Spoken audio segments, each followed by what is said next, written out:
The smell of burnt coffee and old grease had worked its way so deep into Clara Vance's skin that she figured it would take a grave to wash it out. 5:30 in the morning, and her hands were already moving through the motions: flour, lard, salt, water, while her mind stayed carefully blank. That was the trick. Don't think, don't remember. Just keep your head down and your hands busy. The ranch kitchen was a cave of shadows and dying firelight, the kind of darkness that felt alive. Outside the single grimy window, Red Hollow was still sleeping off last night's whiskey, and the desert stretched out like something that had given up hoping for better.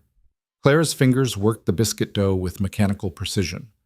37 biscuits every morning. Exactly 37 because 36 meant someone went hungry, and 38 meant waste.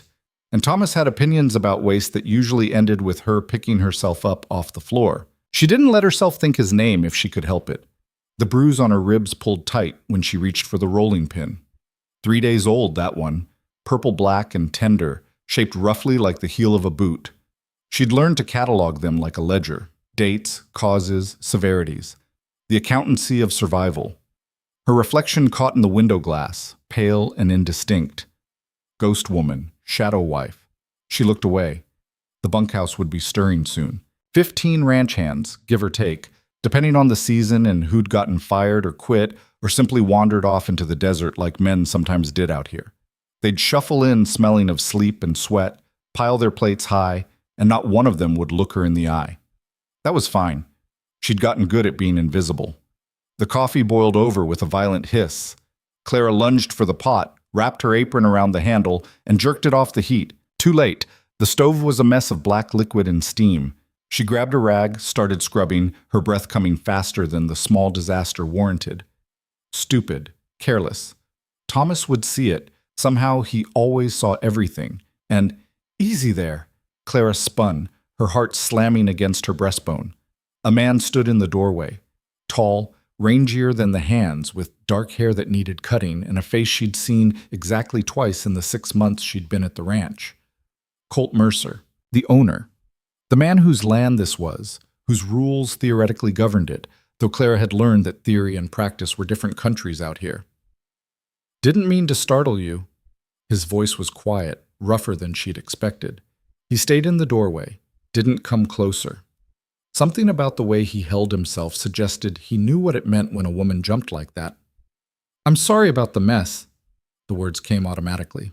"I'll clean it. I don't care about the coffee." Clara's hand stilled on the rag. Men always cared about something.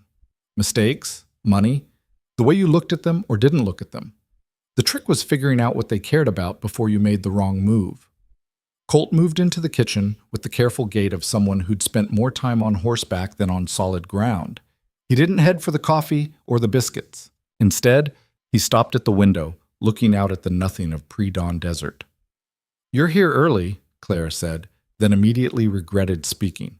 "Don't draw attention, don't engage." "Could say the same about you. I have work. It's not even 6.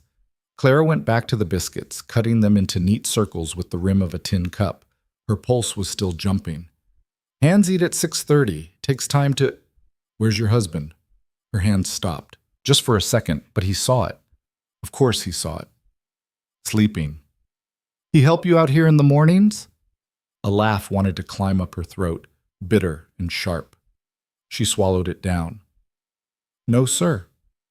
"Colt, not sir." "Mr. Mercer, then." "Just Colt." She didn't answer that. Calling the ranch owner by his first name felt like the kind of familiarity that came with a price. Everything came with a price. The silence stretched out between them like wire. Clara arranged the biscuits on the pan, aware of him watching her. Not like Thomas watched. Thomas looked at her the way you'd look at a tool that wasn't working right. This was different, more careful. "You always wear long sleeves?" Colt asked. "Even in summer?" Clara's jaw tightened. "I run cold." "In July." "Is there something you needed, Mr. Mercer?" He turned from the window, and for the first time she let herself look at him directly. He had the kind of face that hard living had carved into something more interesting than handsome. Strong jaw, nose that had been broken at least once, eyes the color of winter sky. Tired eyes. Old eyes, though he couldn't have been more than 35. "Yeah." he said quietly. I needed to see if what Mackie told me was true. Cold fear slid down her spine. Mackie was the foreman, a decent man as far as Clara could tell, which meant he was probably about to cost her the closest thing to safety she had left. I don't know what... He said you were hiding something. Said your husband's got a temper that makes rattlesnakes look friendly. Said he's seen you moving stiff, wearing scarves in 100-degree heat. Colt's voice stayed level, but something dark had crept into it. Said he's heard things from the lean-to you two sleep in that made him want to break down the door. Mackie should mind his own business. Mackie works for me, which makes it my business. Clara's hands gripped the edge of the work table. We have a marriage contract, Mr. Mercer, legal and binding. What happens between a man and his wife? Don't. The single word came out hard. Don't recite that horse shit at me like I'm some circuit judge. She flinched. Colt ran a hand through his hair, and when he spoke again, his voice had softened. This is my land, my ranch. And I've got one rule that trumps every other rule out here. Nobody gets hurt on my watch. You understand? I'm not hurt. You're a terrible liar. The words sat between them like something physical. Clara felt her throat closing up, that awful tightness that meant tears weren't far behind. And she'd be damned if she cried in front of this man. She'd stopped crying 2 years ago, when she'd finally understood that tears just made Thomas meaner.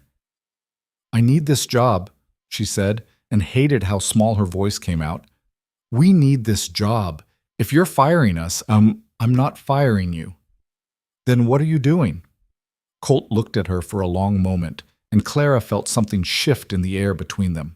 Like the moment before lightning strikes, when every hair on your body knows something's coming, but you can't run, can't hide, can only stand there and wait for the world to change. I'm telling you that I see you, he said finally. Really see you. And I'm telling you that the rules of my ranch apply to everyone, including husbands. The tears came anyway, hot and furious and unwelcome. Clara turned away, swiped at her face with the back of her hand. You don't know anything about it. Then tell me. Why? So you can feel like a good man? So you can ride in like some... She bit off the words, but they hung there anyway. Hero, savior. Every woman's dream of rescue that turned out to be just another kind of cage. So I can help. Nobody can help. That's not true. Clara laughed, and it came out jagged. You know what happens to women who leave their husbands out here? They starve. Or worse. There's no job for a divorced woman, no place to go, nothing but shame and starvation. And that's if the husband doesn't kill them first for the insult. Is that what you think would happen? He'd kill you? The question hung in the air. Clara didn't answer it, which was an answer all by itself. Colt moved closer, slow and careful, like approaching a spooked horse. He didn't touch her, but he was near enough now that she could smell horse and leather and something clean underneath, like soap. I can't make you tell me anything, he said, and I can't make you do anything you don't want to do. But I can make sure that man doesn't put his hands on you again. I can do that much. And then what? He's my husband? He has rights. Fuck his rights.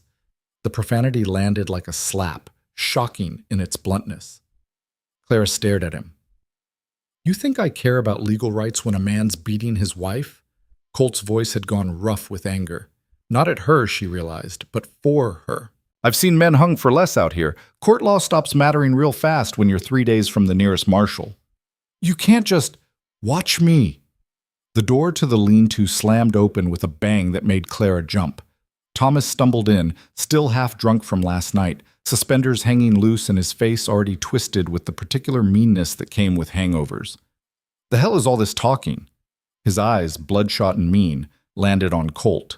This bastard bothering you, Clara? The irony of the question would have been funny if it weren't so awful.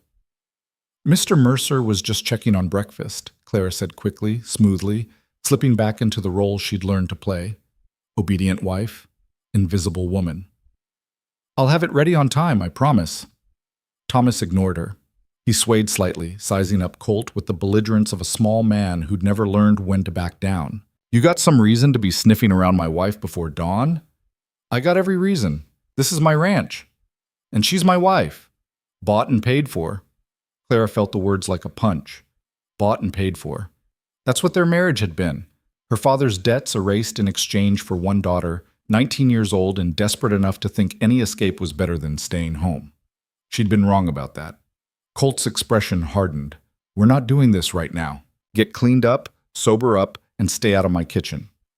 Your kitchen? Boy, I think you're forgetting. I'm not forgetting a damned thing. I'm also not asking. Colt's voice dropped into something quiet and dangerous. Get out. Now. For a second, Clara thought Thomas might actually take a swing at him. She could see it building in the set of his shoulders, the way his hands curled into fists. He was drunk enough, mean enough, but even Thomas wasn't stupid enough to hit the ranch owner. Instead, he turned that violence toward the nearest safe target. He grabbed Clara's arm, his fingers digging in hard enough to leave new bruises on top of old ones. We're going to talk about this later, he hissed in her ear, about who you're getting friendly with while I'm sleeping. I wasn't... His grip tightened until she gasped. Don't lie to me. Let go of her, Colt's voice cut through the air like a knife. Thomas's head snapped up, and for the first time Clara saw something like uncertainty flicker across his face. This is between me and my wife. The hell it is. Colt moved forward, and suddenly the kitchen felt very small. You've got 3 seconds to let go of her arm before I make you let go. Your choice. Thomas's fingers spasmed tighter. Clara bit down on her lip to keep from crying out. 1. You threatening me? 2.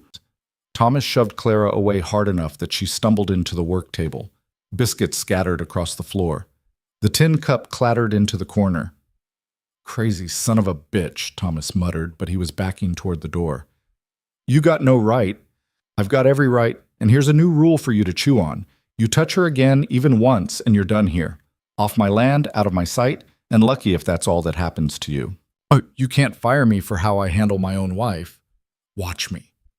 Thomas looked between them, his face mottled with rage and confusion. Men like him, Clara had learned, couldn't understand a world where other men didn't back them up, where the natural order of things, husbands over wives, men over women, got questioned. She's poison, Thomas spat finally. Turned you against me already with her lies and her out. This time Thomas went, but not before shooting Clara a look that promised retribution. Later, when there were no witnesses, when it was just the two of them and the darkness and his fists, Clara knew that look. She'd seen it 100 times. The door slammed. Silence rushed in to fill the space Thomas had left behind, heavy and awful. Clara bent down and started picking up biscuits with shaking hands. Most of them were ruined, covered in dust and dirt from the floor. She'd have to make more. The hands would be here in 40 minutes, and there wouldn't be enough food, and... Clara, I need to clean this up. Look at me. I don't have time. I need to... Damn it, just look at me for 1 second. She looked up. Colt was crouched down next to her, close enough that she could see the worry in his eyes, the anger still simmering underneath. You can't do this, she whispered. You can't interfere. You'll just make it worse. It can't get much worse. Yes, it can. It can always get worse. He studied her face, and she wondered what he saw there. Bruises, probably. The ones makeup couldn't quite hide. Fear, definitely. But maybe something else, too. Maybe the tiny, dangerous spark of hope that she'd been trying to stamp out for 2 years. How long? He asked quietly. How long what? How long has he been hitting you? Clara's breath caught. Nobody had ever asked her that. Nobody had ever acknowledged it out loud, made it real with words. Since the wedding night, she heard herself say. He was drunk. Said I looked at the preacher too long during the ceremony. Said I was probably imagining being with him instead. She laughed, a broken sound. I'd never even spoken to the preacher. Colt's jaw worked. And it just kept happening. It always keeps happening. That's how this works. No, that's how it's been working. Different thing. Clara shook her head and went back to gathering biscuits. Her hands were steadier now, moving through familiar motions. You don't understand. There's no way out of this. The law's in Santa Fe. 3 days hard ride from here. Might as well be on the moon for all the good it does. But I'm here, right here, and I'm telling you that things are going to change. Change how? You'll talk to him sternly? You'll make him promise to be better? The bitterness in her voice surprised even her. I've heard all the promises, Mr. Mercer. They don't mean anything. I'm not promising he'll be better. I'm promising he'll be gone if he touches you again. And then what happens to me? The question stopped him. Clara saw it land, saw him actually think about it, instead of just steamrolling ahead with whatever hero fantasy he'd cooked up. You'd have a job here, he said finally. Cooking, housekeeping, whatever you wanted. I'd pay you direct, not through him. As a divorced woman? A woman who left her husband? Clara stood up, dumping the ruined biscuits into the slop bucket. You know what that makes me in the eyes of every person in Red Hollow? What they'd call me? I don't care what they'd call you. Well, I do, because I'm the one who'd have to live with it. She turned back to the work table, started gathering more flour. Her hands moved automatically, muscle memory taking over. 37 biscuits. Start over. Try again. Colt stood too, but he didn't leave. You ever think maybe you're already living with worse? The words hit like a punch to the stomach. Clara's hands stilled in the flour. You wear long sleeves in summer, Colt continued, his voice quiet but relentless. You jump when doors slam. You apologize for things that aren't your fault. You move like someone who's expecting a blow every second of every day. He paused. That's not living. That's just surviving, and barely. You don't know anything about my life.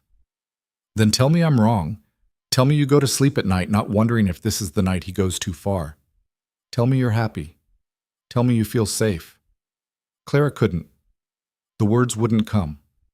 Outside, the sky was starting to lighten, that deep blue that came just before sunrise. In an hour, this kitchen would be full of hungry men, loud and crude and blessedly distracting. She could lose herself in the work, in the rhythm of serving and cleaning and keeping her head down. But right now, in this moment before the day really started, she was trapped in this conversation with a man who saw too much and wanted to help in ways that would only get them both hurt. Please leave, she said quietly. Please just let this go. I can't. Why not? Colt was quiet for a long moment. When he spoke again, his voice was rough. I had a sister once, younger than me. She married a man like Thomas. Good family, respected name, seemed decent enough on the surface. He looked out the window at the lightening sky. She wrote me letters for 2 years. Everything's fine, she'd say. Don't worry, she'd say. And I believed her because it was easier than doing anything about it. Clara's heart clenched. Found out the truth when the sheriff came to tell me she was dead. Fell down the stairs, her husband said. Tragic accident. Colt's hands curled into fists. Except my sister had broken bones in 3 different stages of healing, bruises everywhere, and stairs that were perfectly safe and well lit. I'm sorry. I don't want your sorry. I want you to understand that I'm not walking away from this. I couldn't help her, but I can help you, if you'll let me. And if I won't, then I'll help anyway, just less elegantly. Despite everything, Clara almost smiled. There was something almost funny about his stubborn determination to save someone who didn't think she could be saved. The door creaked. Both of them tensed, but it was just Mackie, the foreman, early as always. Boss? Mackie nodded to Colt, then his eyes found Clara. They were kind, his eyes. Worried. Ma'am? Everything all right in here? Fine, Clara said automatically. She's lying, Colt said, but she's too scared to admit it. I'm right here, Clara snapped. Stop talking about me like I'm not. Both men looked at her, and she realized it was the first time she'd raised her voice to anyone in months, maybe years. Mackie shifted his weight, uncomfortable. Saw Vance stumbling around outside. He seems agitated. He's always agitated, Clara muttered. More than usual, I mean. Throwing things, talking to himself. Mackie looked at Colt. Maybe I should stick close today, just in case. Good idea. No, Clara said sharply. No, that'll just make him worse. He can't stand being watched, being managed. He'll what? Colt asked. Hurt you? He's already doing that. You're making this worse. Or I'm making it better and you're just too used to worse to recognize the difference. Clara wanted to scream. She wanted to throw something, to cry, to run. But there was nowhere to run to. There was never anywhere to run. The eastern sky was pink now, sunrise coming on fast. More boots on the porch, the hands, arriving for breakfast. Any second now, the kitchen would fill with men, and this conversation would have to end. We're not done talking about this, Colt said, reading her thoughts. Yes, we are. Clara, to eat? I need to work. They need to eat. That's all there is. Colt looked like he wanted to argue, but Mackie put a hand on his shoulder. Let her breathe, boss. This ain't a thing you can fix in one morning. It's not a thing I can fix at all, Clara said quietly. That's what you're not understanding. The hands started filing in, loud and hungry and oblivious. Clara moved into her role automatically, serving biscuits and bacon and coffee, becoming invisible again, just the way she'd learned.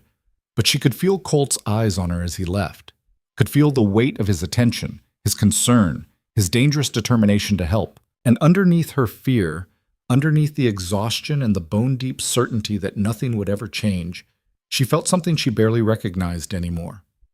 Hope. It felt like the most dangerous thing in the world. The rest of the morning passed in a blur of grease and heat and mindless work. Clara kept her head down, her hands busy, her thoughts locked away behind walls she'd spent 2 years building. Thomas didn't come back to the kitchen. That was unusual enough to make her nervous. He was probably drinking, working himself into a rage about Colt's interference, about being disrespected on another man's ranch. Tonight would be bad. She knew it with the certainty of long experience. By noon, the kitchen was clean and the hands were back to work. Clara sat down for the first time since 4:30 in the morning, her back against the wall, her legs stretched out in front of her. The bruise on her ribs throbbed. The new ones on her arm were already turning purple. She cataloged them mechanically, added them to the internal ledger. Footsteps on the porch. Clara tensed, but it was just Mackie again. "Boss wants to see you," he said. "Up at the main house." Clara's stomach dropped. Why? Didn't say, but he seemed determined. Of course he did. The walk from the kitchen to the main house felt like miles. The desert sun was brutal, heat radiating up from the hard-packed earth, but Clara barely felt it. Her mind was racing, trying to figure out what Colt wanted, what he was planning. Nothing good came from ranch owners taking personal interest in their cook's marriage troubles. Nothing good came from any of this. The main house was bigger than it needed to be for a single man. 2 stories, built from adobe and timber, with a wide porch that wrapped around 3 sides. Clara had only been inside twice, both times to deliver meals when Colt was too busy to come to the dining hall. She knocked. Her hand was shaking. "Come in." The interior was dark and cool after the bright heat outside. Clara's eyes took a moment to adjust. When they did, she saw Colt sitting at a heavy wooden desk, papers spread out in front of him. "Close the door," he said. Clara hesitated, then obeyed.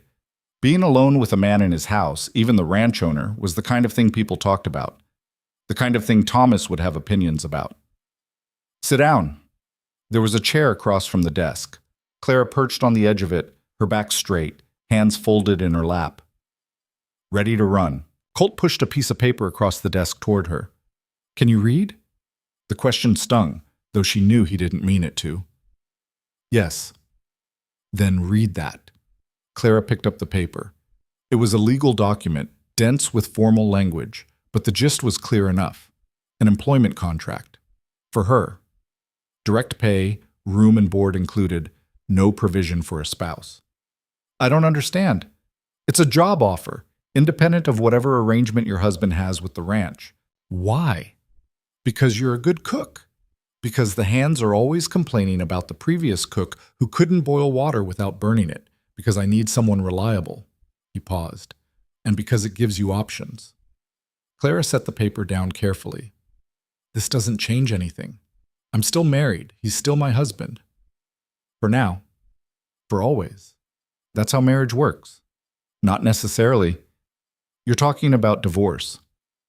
"I'm talking about legal separation, at minimum. There are ways, not for women like me." Clara stood up abruptly.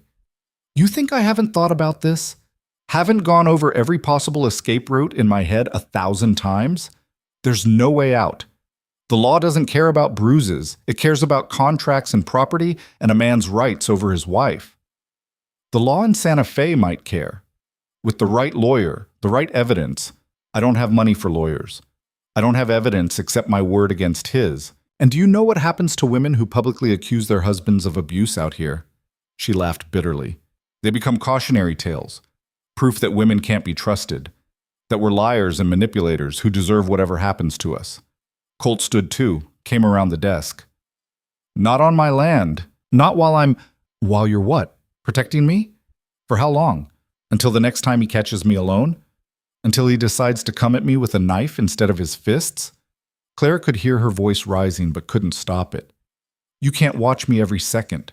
You can't change the fact that he owns me, legally and actually. You can't...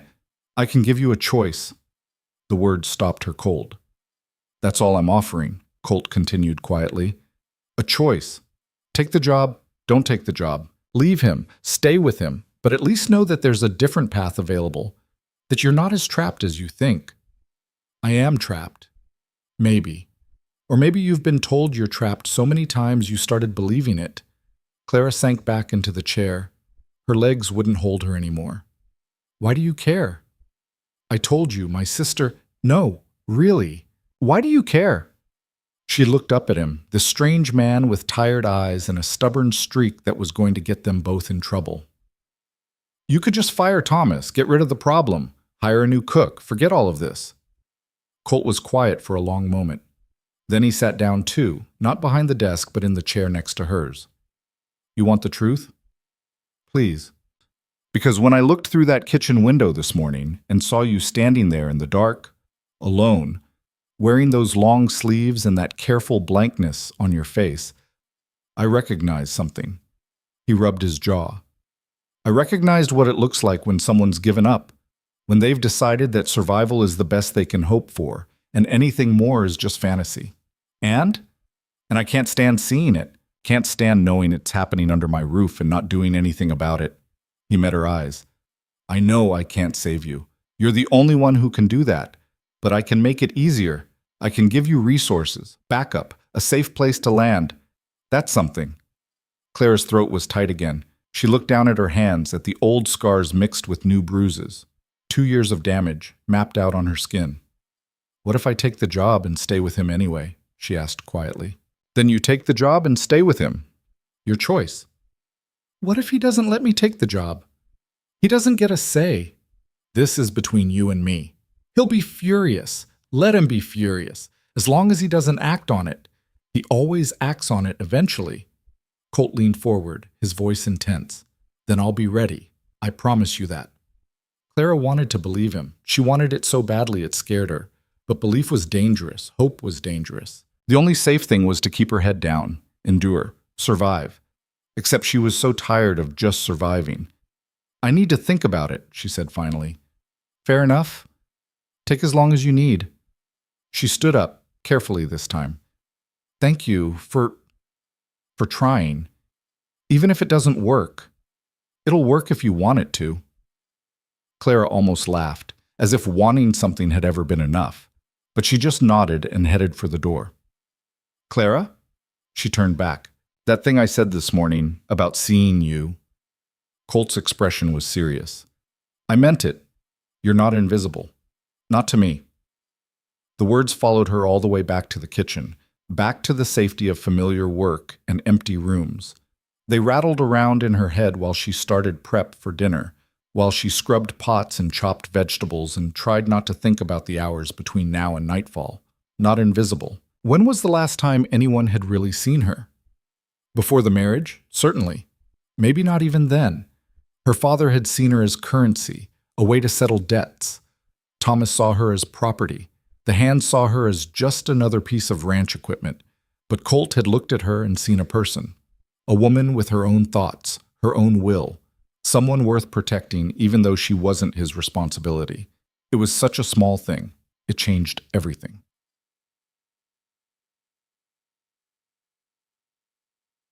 Sunset came too fast. The Hands ate their dinner, loud and crude as always, and gradually filtered back out to the bunkhouse or the town or wherever they went when work was done. Clara cleaned in the growing dark, delaying the inevitable. But eventually there was nothing left to clean. Nothing left to do except go back to the lean-to and face whatever version of Thomas was waiting for her there. She took her time walking across the yard. The desert air was finally cooling down, that brief window of comfort between baking heat and bitter cold. Stars were starting to appear overhead, bright and indifferent. The lean-to was dark. Clara paused outside the door, listening. Nothing. No movement, no sounds. Maybe he'd passed out drunk.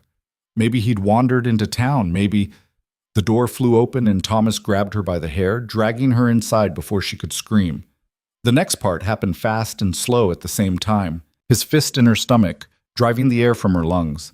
His voice, thick with whiskey and rage, calling her name she'd heard 1,000 times before. The rough wood floor against her cheek when she fell. "Think you can turn my boss against me?" he was saying, punctuating each word with violence. "Think you can make me look bad? Make me look weak?" Clara tried to curl up, protect her head and ribs, but he was everywhere, boots and fists and that awful familiar weight of helpless rage. "I'm sorry," she gasped out, the automatic apology that sometimes made it stop faster. "I didn't mean to—" "Liar!" Something cracked, a rib maybe, or something in her hand when she tried to block a kick. Pain whited out her vision for a second. And then Thomas was gone, literally lifted off his feet and thrown backward into the wall. Colt stood in the doorway, and Clara had never seen anyone look that angry before. His face was a mask of cold fury, his fists clenched so tight his knuckles were white. "I warned you," he said, his voice deadly quiet. "I specifically warned you." Thomas scrambled to his feet, swaying. "This is my wife. My business. You got no—" Colt hit him. One solid punch that dropped Thomas like a stone.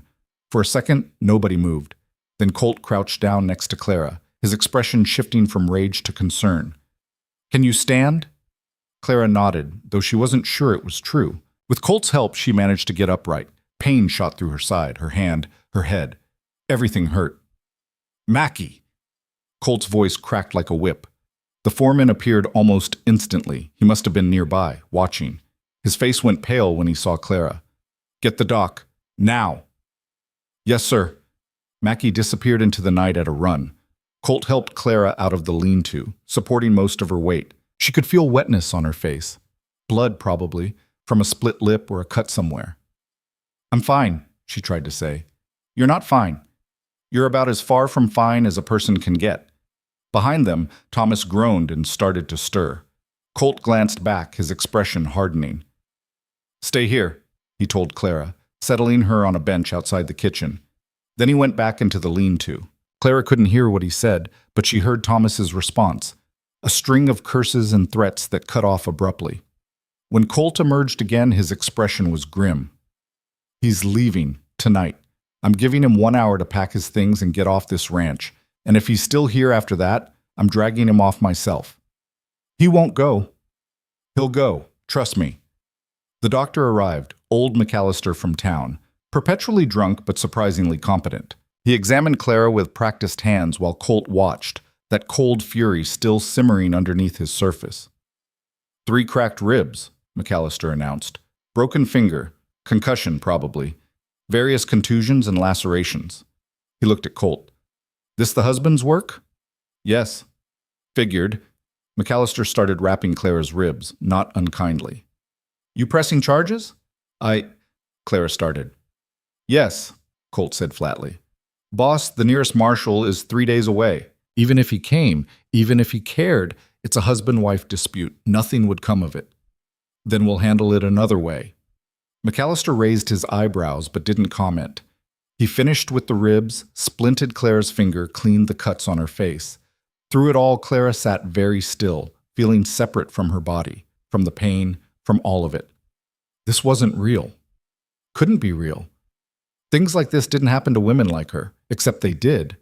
They were happening right now. When McAllister left, Colt sat down next to her on the bench. For a while, neither of them spoke.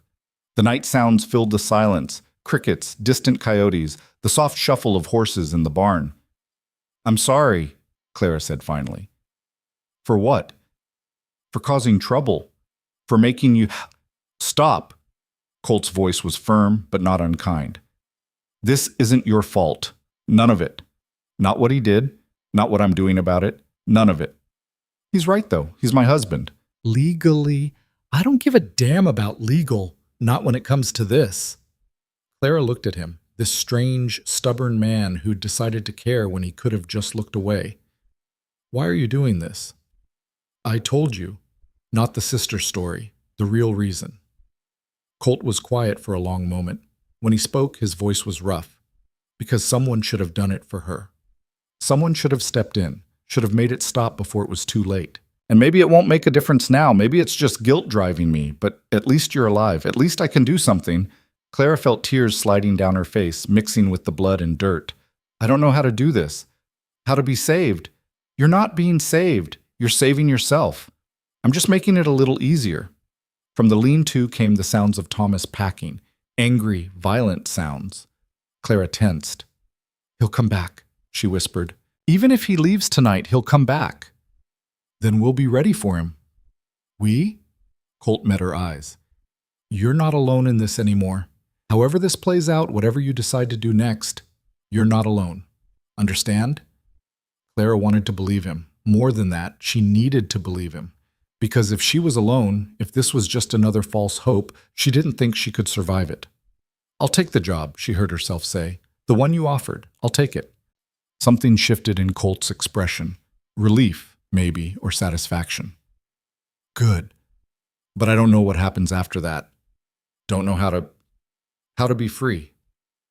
Neither do I. I guess we'll figure it out together.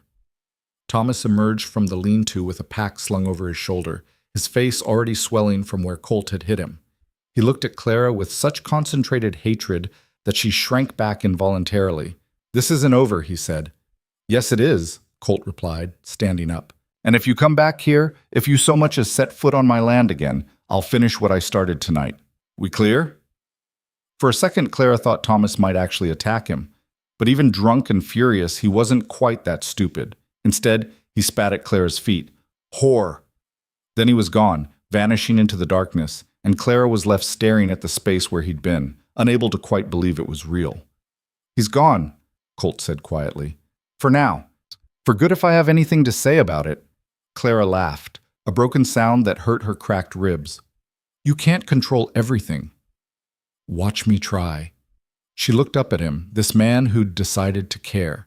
His face was half in shadow, hard to read, but his eyes were clear and determined. Thank you, she whispered. Don't thank me yet. This is just the beginning. Clara knew he was right. Kicking Thomas off the ranch was one thing. Building a new life. Claiming her freedom, standing up to a town that would judge her for leaving her husband, that was something else entirely. But for the first time in 2 years, she could see a path forward. Narrow and treacherous and probably doomed to fail, but there nonetheless. A path. A choice. A chance. The night stretched out before them, full of uncertainty and danger and the terrifying possibility of hope.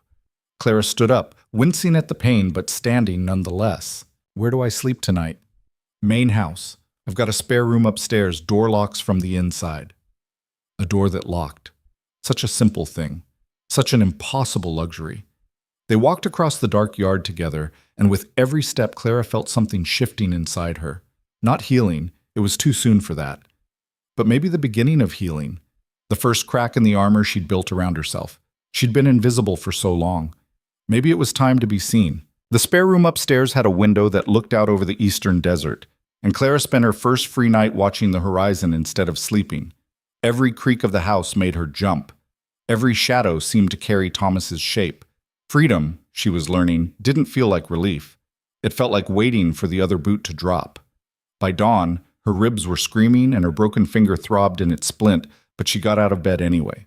Old habits died hard. The hands would need breakfast, and just because her life had exploded didn't mean the work stopped. She made it halfway down the stairs before Colt appeared at the bottom, blocking her path. Where do you think you're going? Kitchen. I have a job. You have cracked ribs and a concussion. You have a bed. Use it. Clara gripped the railing with her good hand. I can't just lie around while everyone else works. People will talk. Let them talk.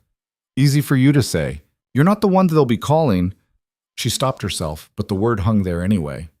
Whore. The thing Thomas had spat at her last night before disappearing into the dark. Colt's expression hardened. Anyone on this ranch who's got opinions about what happened can take them straight to hell. And if they can't manage that, they can take them to me, and I'll help them along. That won't stop the talk. No, but it might make people think twice before saying it to your face. Clara wanted to argue, but exhaustion pulled at her like an undertow. She'd barely slept, too wired on adrenaline and pain and the surreal knowledge that Thomas was actually gone, that she'd made it through the night without him. I don't know how to do this, she admitted quietly. How to just exist without working. Then don't. Come down to the kitchen, sit at the table, and tell someone else how to cook breakfast. Delegate. Colt moved up a step, close enough that she could see the shadows under his eyes. He hadn't slept much either. You're injured, Clara. Not useless. There's a difference. The kitchen felt wrong without her hands in the dough, without the familiar rhythm of morning prep. But she sat at the table like Colt had ordered and watched Mackie's wife, Eleanor, take over the cooking with brisk efficiency. Eleanor was a practical woman in her 50s, weathered by sun and hard living, but not hardened by it. She worked without fuss, asking Clara questions about biscuit ratios and bacon timing without a hint of judgment in her voice. "How are you feeling?" Eleanor asked, sliding a plate of eggs in front of Clara. "Like I got kicked by a horse." "Close enough." Eleanor sat down across from her with her own plate. "Mackie told me what happened, that son of a bitch husband of yours." The casual profanity was so unexpected that Clara almost laughed. "Ex-husband, I hope." "Working on it, from what I hear. Colt sent word to Santa Fe this morning. Got a lawyer friend who specializes in this kind of mess." Clara's stomach clenched. "I can't afford a lawyer." "Didn't ask you to. Colt's handling it." "I can't let him." "Too late. He already did." Eleanor took a bite of eggs, matter of fact. "That man gets an idea in his head. There's no stopping him. Stubborn as a mule and twice as ornery when he thinks he's right." "I barely know him." "Doesn't matter to Colt. He sees something wrong, he fixes it. Been that way since he was a kid, according to Mackie." Eleanor paused. "Lost his whole family young. Parents, sister, little brother. Makes a man either hard or helpful. Colt went the helpful route mostly." Claire picked at her eggs, not hungry, but forcing herself to eat anyway. "What happened to them?" "Different things. Father died in a mining accident. Mother took sick a year later. Brother got bit by a rattler when he was 8. And the sister..." Eleanor's expression grew somber. "That's not my story to tell. But I'm guessing he already told you about her." "He mentioned her." "Then you know why he's doing this. It's not about you exactly. It's about what he couldn't do for her." The words should have stung, but Clara found them oddly comforting. At least Colt wasn't operating under some romantic delusion. He wasn't a knight rescuing a princess. He was a man trying to fix an old failure, and Clara was just convenient timing. She could work with that. It was transactional, logical, safer than the alternative. The hands started filing in for breakfast, and Clara watched their reactions carefully. Some avoided looking at her entirely. Others shot quick, curious glances before focusing on their plates. Only one, a young hand named Billy, who couldn't have been more than 19, was stupid enough to actually say something. "Heard your husband finally left, ma'am. Must be nice having the boss fight your battles for you." The kitchen went silent. Eleanor's hand froze halfway to her coffee cup. Billy seemed to realize his mistake, but it was too late to take it back. He flushed red and stared at his plate. "Billy," Mackie's voice came from the doorway, cold and sharp. "You got something you want to say about Mrs. Vance's situation?" "No, sir. I was just running your mouth about things you don't understand." "That sound about right?" "I didn't mean... I don't care what you meant. I care what you said." Mackie walked into the kitchen, and the temperature seemed to drop with each step. "Now, you're going to apologize to Mrs. Vance. And then you're going to think real hard about whether you want to keep working on a ranch where we don't tolerate that kind of disrespect." Billy looked at Clara, miserable and young. "I'm sorry, ma'am. I shouldn't have said that." Clara nodded, not trusting her voice. The attention was making her skin crawl, all these eyes on her, all this drama centered around her pain. "Get out," Mackie told Billy. "Go clean the stables, all of them, by yourself." Billy fled. The other hands went back to eating, pointedly focused on their food. The message was clear. Whatever opinions they had, they'd be keeping them to themselves. Eleanor reached across the table and squeezed Clara's good hand. "You all right?" "I will be." "Good. Because that's just the start of it. People are going to talk, going to judge, going to think they know your business. You can't let it get to you." "And if it does?" Then you fake it till you make it. That's what women like us do. After breakfast, Mackie appeared at Clara's elbow with a request from Colt. He wanted to see her in the main house when she felt up to it. Clara felt up to it in the same way she felt up to most things these days. She didn't, but she did it anyway. She found Colt in his office, papers spread across the desk in organized chaos. He looked up when she entered, and his expression went through several complicated shifts before settling on careful neutrality. "How are you feeling?" "Like I got in a fight with a stampede." "That's about what you look like, too." He gestured to the chair. "Sit down before you fall down." Clara sat, wincing as her ribs protested. "Eleanor said you contacted a lawyer." "I did. Harrison Booth out of Santa Fe. He's good, discreet, and he owes me a favor." "What kind of favor?" "The kind that means he'll take your case without asking for money up front." Clara's jaw tightened. "I don't want charity." It's not charity. It's a loan. You can pay me back when you're making real money." "I'm making real money now." "You're making cook's wages." "I'm talking about real money. The kind that comes from actually owning something, building something." Colt leaned back in his chair. "But we're getting ahead of ourselves. First thing we need to do is establish legal grounds for separation." "On what basis?" "Cruelty. Abandonment, possibly, since he left the marriage bed. There are options." Clara laughed, bitter. "You know how many women out here live with cruel husbands? It's not exactly rare grounds for divorce." "It is when there's documented evidence. McAllister wrote up a medical report last night. Every injury, every bruise, dated and described. Mackie's willing to testify about what he saw and heard. So am I." The room felt too small suddenly, the air too thin. Clara gripped the arms of the chair. "This is real. You're actually trying to get me divorced." I'm trying to get you free. There's a difference." "Not in the eyes of the law." "The law's going to have to catch up." Colt shuffled through papers, pulled out a letter. "Booth says if we can prove a pattern of violence, if we can show abandonment, and if we can demonstrate that you have independent means of support, we've got a shot. It's not a guarantee, but it's something." Clara took the letter with shaking hands. The legal language swam in front of her eyes, incomprehensible except for the basic meaning. There was a path forward. Narrow, treacherous, probably doomed, but there. What if Thomas fights it? He'll have to come back to do that. And if he comes back, he's trespassing on my land. I'll have him arrested before he gets within 100 yards of you. You can't protect me forever. Watch me." There it was again, that stubborn determination that seemed to be Colt's defining characteristic. Clara didn't know whether to be grateful or terrified. Maybe both. "Why are you doing this?" she asked again. "And don't tell me about your sister. I know that's part of it, but it's not all of it."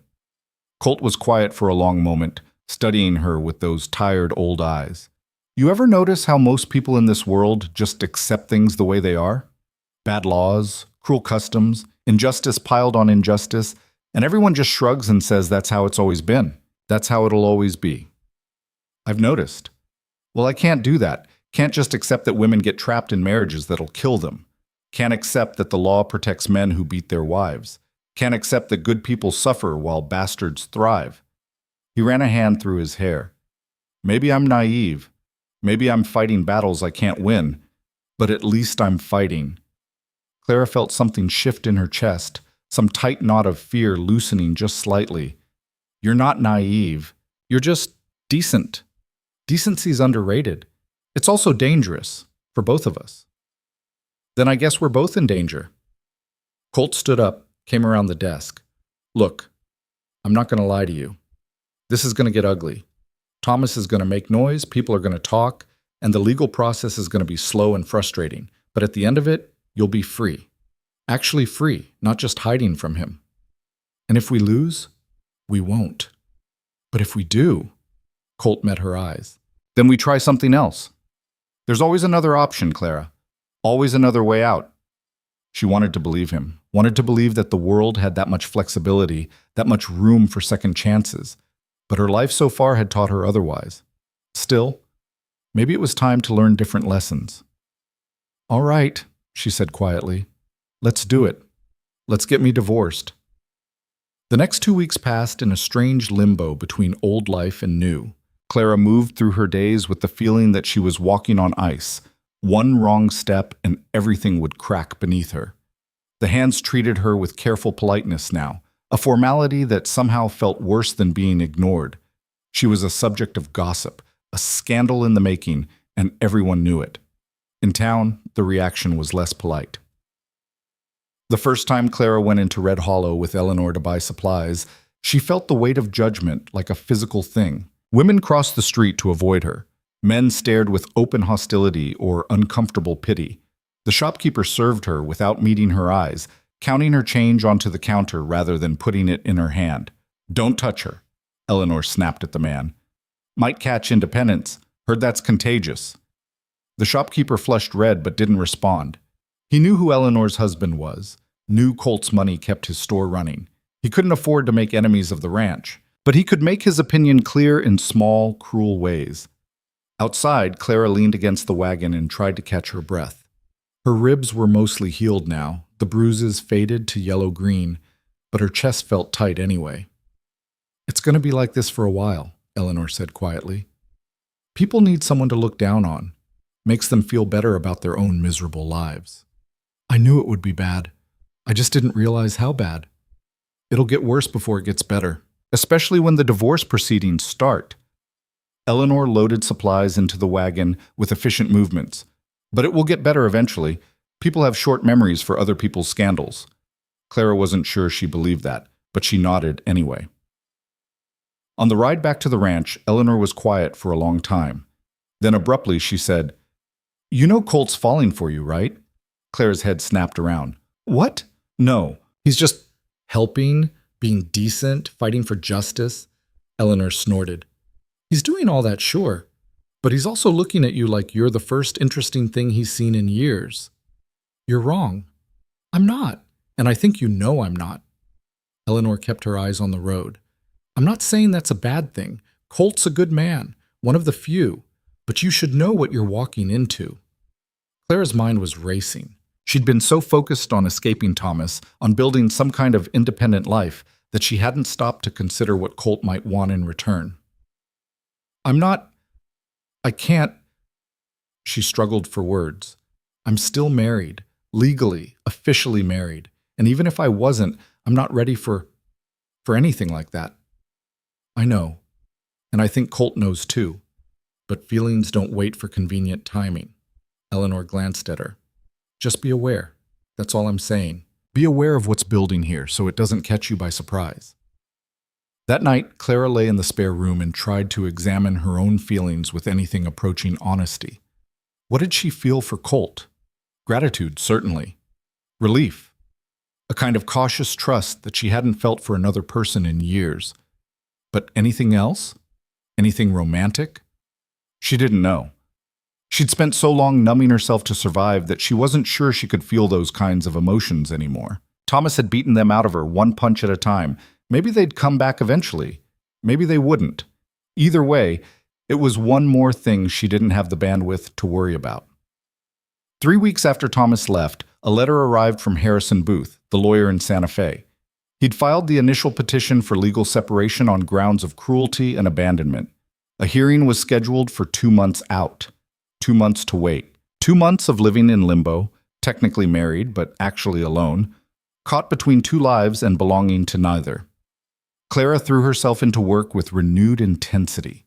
She expanded the kitchen garden, started preserving vegetables for winter, experimented with new recipes that made the hands grumble about change before admitting the food was better. She was in the garden one afternoon, elbow deep in dirt and tomato plants, when she heard the horse. The sound made her freeze. She knew that rhythm, that particular pattern of hoofbeats. She'd heard it 1,000 times. Thomas. Clara stood slowly, dirt falling from her hands. Her heart was pounding so hard she could feel it in her throat. He rode into the yard like he owned it, his horse lathered from hard riding. He looked thinner than she remembered, meaner. His eyes found her immediately.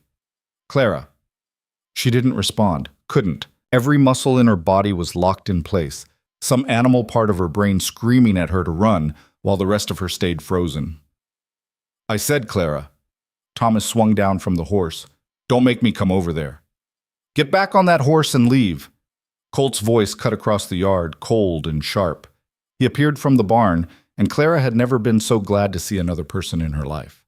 Thomas laughed, ugly and mean. "This is between me and my wife. She's not your wife anymore. Not in any way that matters. The law says different. The law's going to say a lot of things in about 6 weeks, including that you're not welcome here." Colt moved between Thomas and Clara, deliberate and unhurried. "You were told not to come back. That makes this trespassing. Can't trespass on land where my wife lives. Your wife lives here under my protection, as my employee, and you're not welcome." Colt's hand drifted toward the gun on his hip, not threatening exactly, but making the possibility clear. "Get on your horse and ride out, Thomas, while you still can." For a long, terrible moment, Clara thought Thomas might actually go for his own gun. The tension stretched out like wire, sharp enough to cut. Then Thomas spat on the ground and turned his attention back to Clara. "You think you're free?" he asked.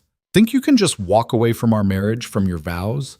Everyone in Red Hollow knows what you are now. A whore who spreads her legs for the boss man." "That's enough."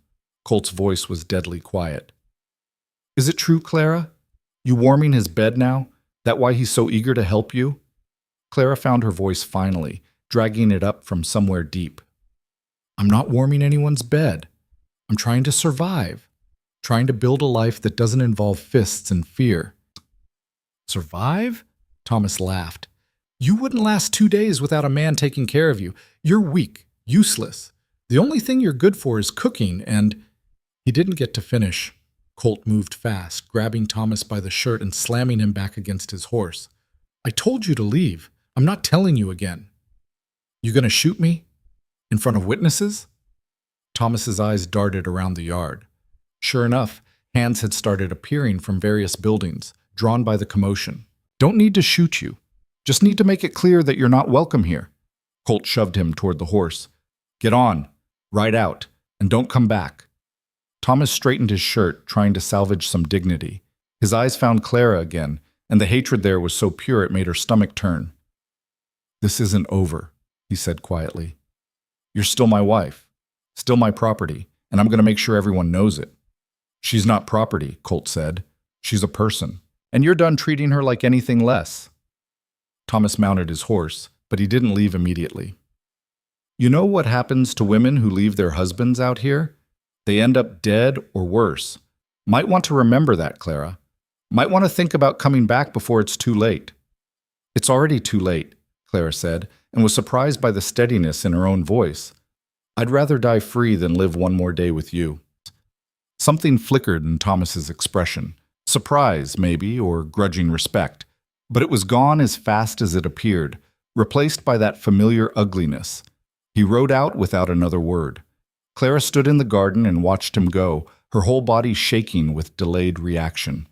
When he finally disappeared over the horizon, her legs gave out, and she sat down hard in the dirt.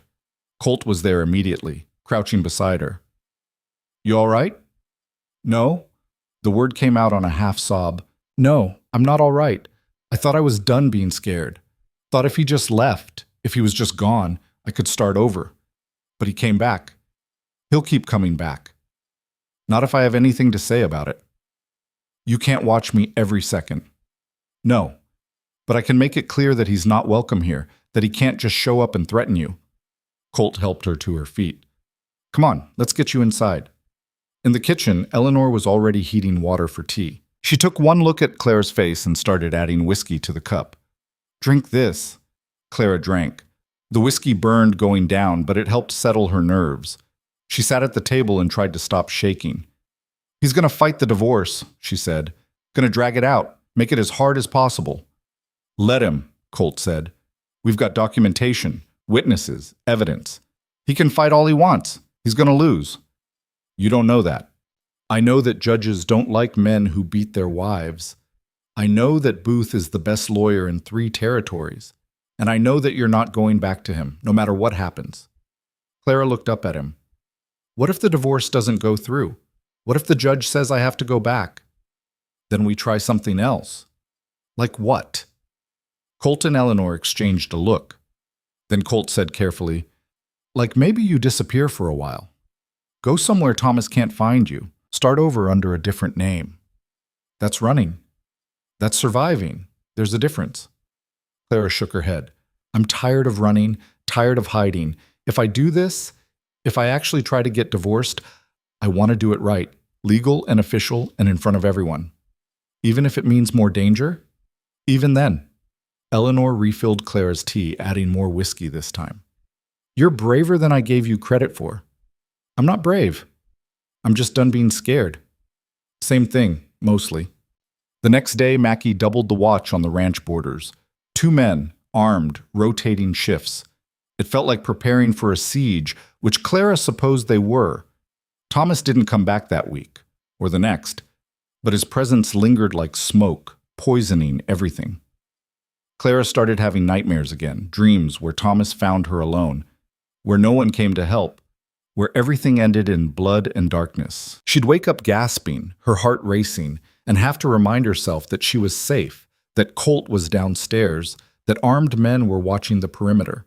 But safe was relative, and freedom, she was learning, came with its own brand of terror. A month before the scheduled hearing, another letter arrived from Booth. Thomas had hired his own lawyer, some bottom feeder from Tucson known for dragging cases out until his opponents ran out of money. He's trying to outlast us, Colt said, reading the letter. Make it too expensive, too exhausting. Hope we give up. Will we? No. You keep saying that. Because it's true. Colt set the letter down. Booth says the case is solid. We just have to be patient. Patience. Clara had spent 2 years being patient, enduring, waiting for things to get better. She was done with patience. But she was also trapped in a system that moved at its own pace, governed by rules she didn't fully understand and couldn't control. All she could do was wait, and try not to let the waiting destroy her. One evening, as the sun was setting over the desert in bands of orange and purple, Clara found Colt on the porch of the main house. He was just sitting, watching the sky, a glass of whiskey in his hand. She hesitated, then joined him. He poured her a glass without asking, and they sat in silence while the desert cooled and the stars started appearing. Eleanor thinks you're falling for me, Clara said finally. Colt didn't react, didn't even look at her. Eleanor talks too much. Is she right? Does it matter? Clara thought about that. I don't know. Maybe. I'm not going to pressure you into anything, Clara. I'm helping you because it's the right thing to do, not because I expect anything in return. That's not an answer. Colt took a long drink of whiskey. No, I guess it's not. They sat with that admission hanging between them, fragile and complicated. I don't know what I feel, Clara said quietly. About you or anyone else. I've spent so long just trying to survive that I don't know if I even can feel those kinds of things anymore. You will. Eventually. Colt finally looked at her, and his expression was impossibly gentle. When you're ready. If you're ever ready. And if that's never, that's fine too. You say that now. I mean it. Clara wanted to believe him, wanted to believe that someone could care about her without expecting anything back, without wanting to own her or control her or use her. Maybe Colt was that someone. Or maybe he was just better at hiding his expectations. Either way, it was too much to think about right now. I should go to bed, she said, standing up. Early day tomorrow. Clara? She turned back. You're going to be okay, Colt said. However this turns out, whatever happens, you're going to be okay. I promise you that. Clara nodded, not trusting her voice. Then she went inside, climbed the stairs to the spare room that was starting to feel like hers, and lay down in the bed with the door locked. Outside her window, the desert stretched out forever, dark and indifferent and full of possibility. She closed her eyes and tried to imagine a future where she was free, really free. Not running, not hiding, just living. It was hard to picture, but maybe, just maybe, it wasn't impossible. The morning Thomas came back with the sheriff, Clara was kneading bread dough with a violence that would have made the biscuits tough. Her hands worked the flour and water like she was trying to strangle it. And maybe she was. Anger was easier than fear, and she'd spent the last 6 weeks cultivating anger like a garden crop. She heard the horses before she saw them. 3 of them, riding hard. Through the kitchen window she watched them approach, and her stomach dropped when she recognized the tin star on the third rider's vest. Sheriff Dawson, a man whose idea of law enforcement involved looking the other way when it was convenient and throwing his weight around when it paid. Clara wiped her hands on her apron and walked outside before they could come looking for her. She'd learned that much, at least. Meet trouble head-on instead of letting it find you cowering. Thomas sat his horse with a smug satisfaction that made her want to throw something. Next to him was a weasel-faced man in a cheap suit who had to be the lawyer from Tucson. And Dawson, big and blustery, already sweating in the morning sun. "Mrs. Vance," the sheriff said, touching his hat brim. The gesture was mocking. "Got a complaint here from your husband. Says you've been unlawfully kept from him. Says the ranch owner's been interfering in your marriage." "I haven't been kept from anything. I left voluntarily." "That's not how the law sees it," the weasel-faced lawyer piped up. His voice was nasal and irritating. "A wife's place is with her husband. Mr. Vance has every legal right to retrieve his property." "I'm not property. The marriage contract says otherwise." The lawyer pulled out papers, waving them like a weapon. "Legal and binding. You're in violation of your marital duties, Mrs. Vance. The law requires you to return to your husband's care." Clara's mouth curled into fists. "His care? Is that what you call it when a man beats his wife bloody?" "Discipline is a husband's prerogative." "Discipline?" The word came out like a slap. "He broke my ribs. He gave me a concussion. Exaggerations," Thomas cut in smoothly. He'd cleaned himself up for this, Clara noticed. Shaved, sober, playing the role of wounded husband. She's always been dramatic, makes up stories for attention. "I have witnesses. Medical documentation. From a doctor who was paid by the man currently harboring you." The lawyer's smile was oily. "Hardly impartial evidence." Sheriff Dawson shifted in his saddle, looking uncomfortable. "Look, Mrs. Vance, I don't want trouble here. Just come along peaceful, go back with your husband, and we can all forget this happened." "No."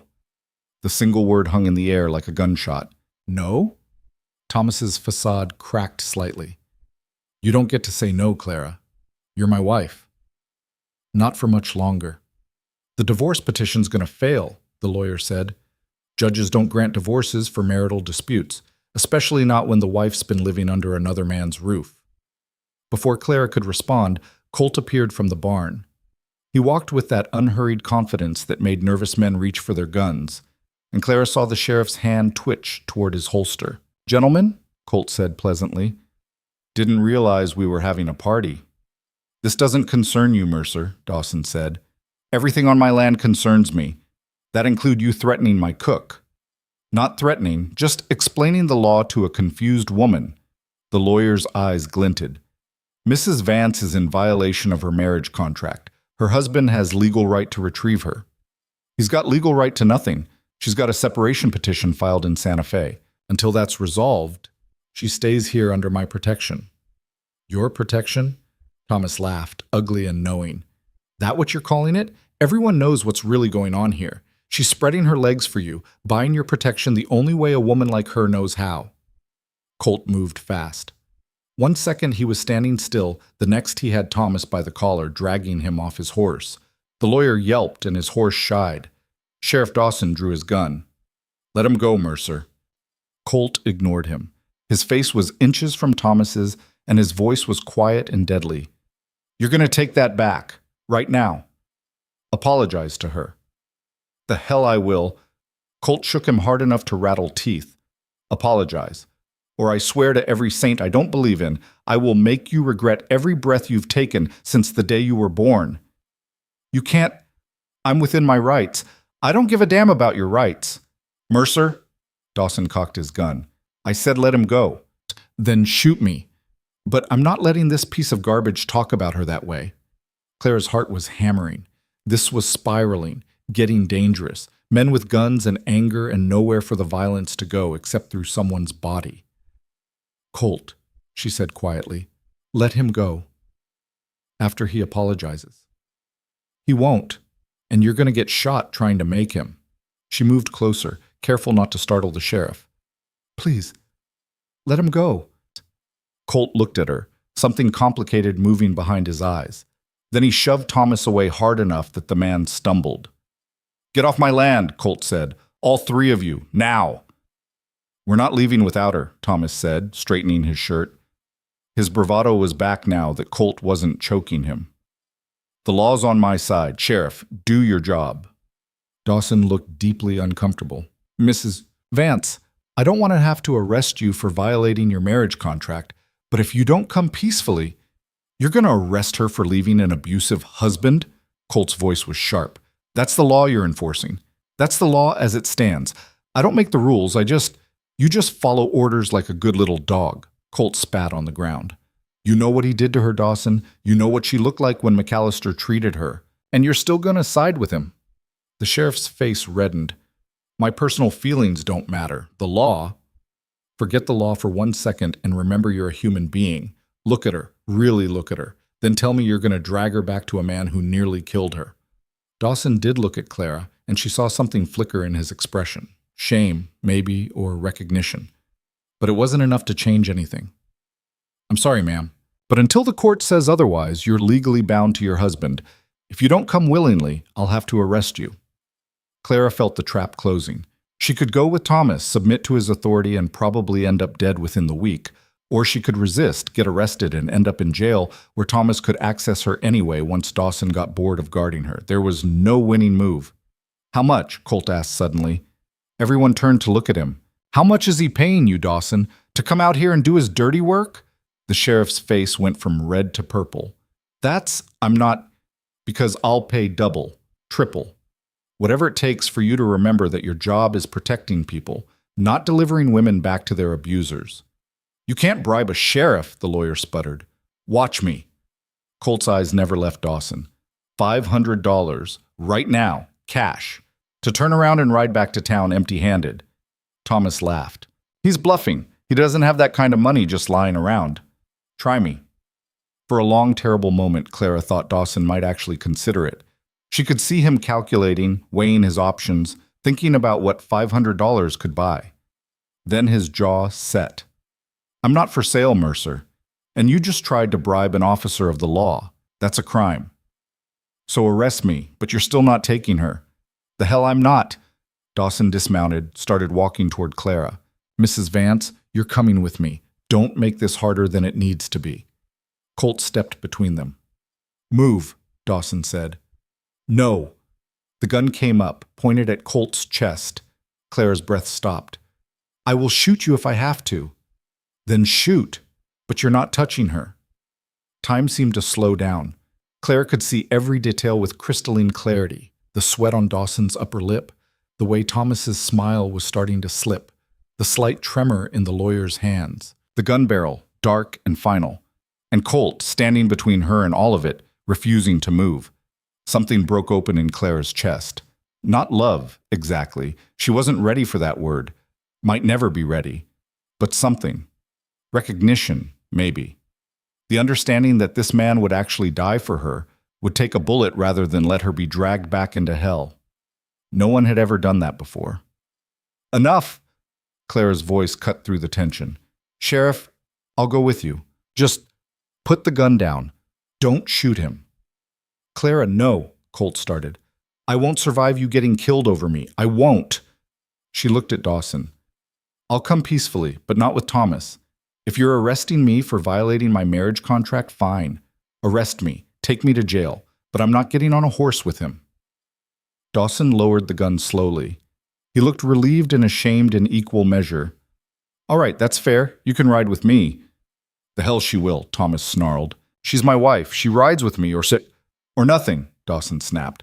"I'm already compromising here, Vance. Don't push it." The lawyer started to object, but Thomas waved him off. He was smiling now, satisfied. He'd gotten what he wanted, Clara back in custody, under the law's control. The rest were details. "Fine," Thomas said. "Take her to jail. I'll collect her later, after she's had time to think about her choices." Clara felt sick. She knew what collect her later meant. Knew that once she was in a cell, once Dawson got tired of guarding her or got paid enough to look the other way, Thomas would have unlimited access. She was a dead woman. She just didn't know the exact timeline yet. Colt grabbed her arm, his grip gentle but desperate. Don't do this. We'll fight it. You'll get shot. Clara pulled away, her throat tight. I appreciate everything you've done, but this is where it ends. You can't fight the law with bullets and good intentions. The hell I can't. Colt. She made herself meet his eyes. Let me go. She could see him struggling, every instinct telling him to fight, to resist, to never surrender. But finally, with visible effort, he stepped back. Clara walked toward Dawson's horse, her spine straight, her head up. She'd been beaten down, terrorized, broken in 100 different ways. But she could still control how she looked in this moment. She could still refuse to cower. Mrs. Vance. Eleanor appeared from the kitchen, moving fast. She pressed something into Clara's hand, a small knife, the kind used for paring vegetables. Just in case. Clara closed her fingers around it, hiding it in her skirt. Thank you. We're not giving up on you, Eleanor whispered. Remember that. Dawson helped Clara onto his horse with surprising gentleness. She sat in front of him, rigid and trying not to think about what came next. As they rode out, she looked back once. Colt was standing in the yard, hands clenched, looking like a man watching his entire world right away. Around him, the ranch hands had started to gather, their faces grim. Thomas and his lawyer fell in behind them, and Clara could feel Thomas's satisfaction radiating like heat. He'd won. The law had sided with him, just like he knew it would. The ride to town was quiet except for the sound of hooves and Dawson's occasional uncomfortable shifting. Finally, he spoke. I am sorry, about all this. Clara didn't respond. It's just, the law's clear, and if I don't enforce it, someone else will. Someone who won't be as gentle about it. Gentle, Clara repeated. The word tasted like ashes. Is that what this is? Look, I know Vance is a bastard, but what am I supposed to do? Ignore the marriage laws because I don't like how he treats you? Yes, Clara said simply. That's exactly what you're supposed to do. Dawson was quiet for the rest of the ride. The Red Hollow jail was a squat adobe building with 2 cells and a persistent smell of piss and old vomit. Dawson led Clara to the cleaner of the 2 cells and unlocked it with obvious reluctance. I'll get you some water, maybe some food later. How long am I here for? Until your husband decides to collect you, I guess. Or until the judge in Santa Fe rules on your petition. Dawson rubbed his face. Could be days. Could be weeks. And Thomas can visit whenever he wants. He's your husband. I can't bar him from seeing you. Even if he hurts me? I'll be here. Won't let it get too out of hand. How reassuring. Dawson flushed but didn't argue. He locked the cell and retreated to his desk, clearly eager to be anywhere else. Clara sat on the thin mattress and took stock. The cell was maybe 6 by 8 feet. Brick walls, barred window too small to crawl through, solid door with a gap at the bottom for food trays. The knife Eleanor had given her was still hidden in her skirt, a small comfort. She'd been in cages before. Thomas's fists, his rages, the marriage itself, all cages. At least this one had obvious walls. Hours passed. Through the barred window, Clara watched the sun move across the sky, marking time in the slow crawl of shadows.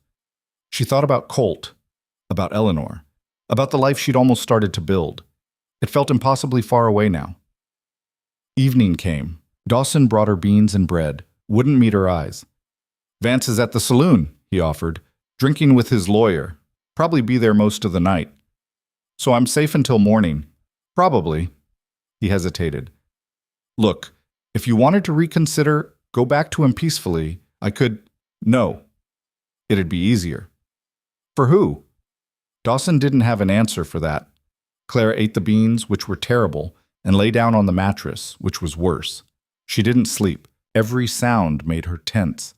Footsteps outside, voices in the street, the creak of the building settling. She kept the knife in her hand hidden under the thin blanket. Somewhere close to midnight, she heard horses, multiple riders, moving fast. Clara sat up, her heart pounding. Through the window, she could see shadows moving in the street.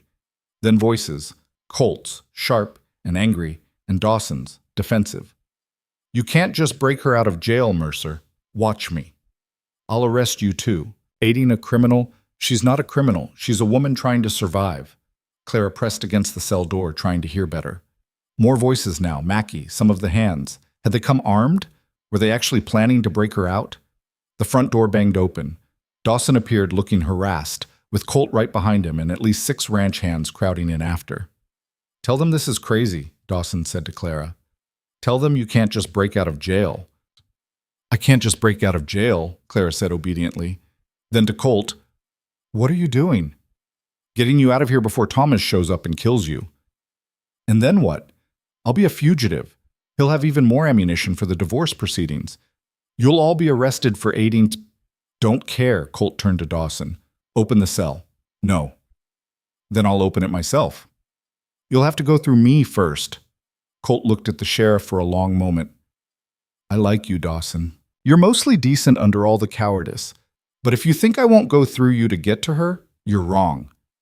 The hand shifted, a subtle movement that suggested they were ready to back Colt's play. Dawson saw it too. His hand drifted toward his gun. "Don't," Mackie said quietly. "You're outnumbered and you know it. Just open the cell and walk away. We'll make it look like she forced us." "Nobody's gonna believe that."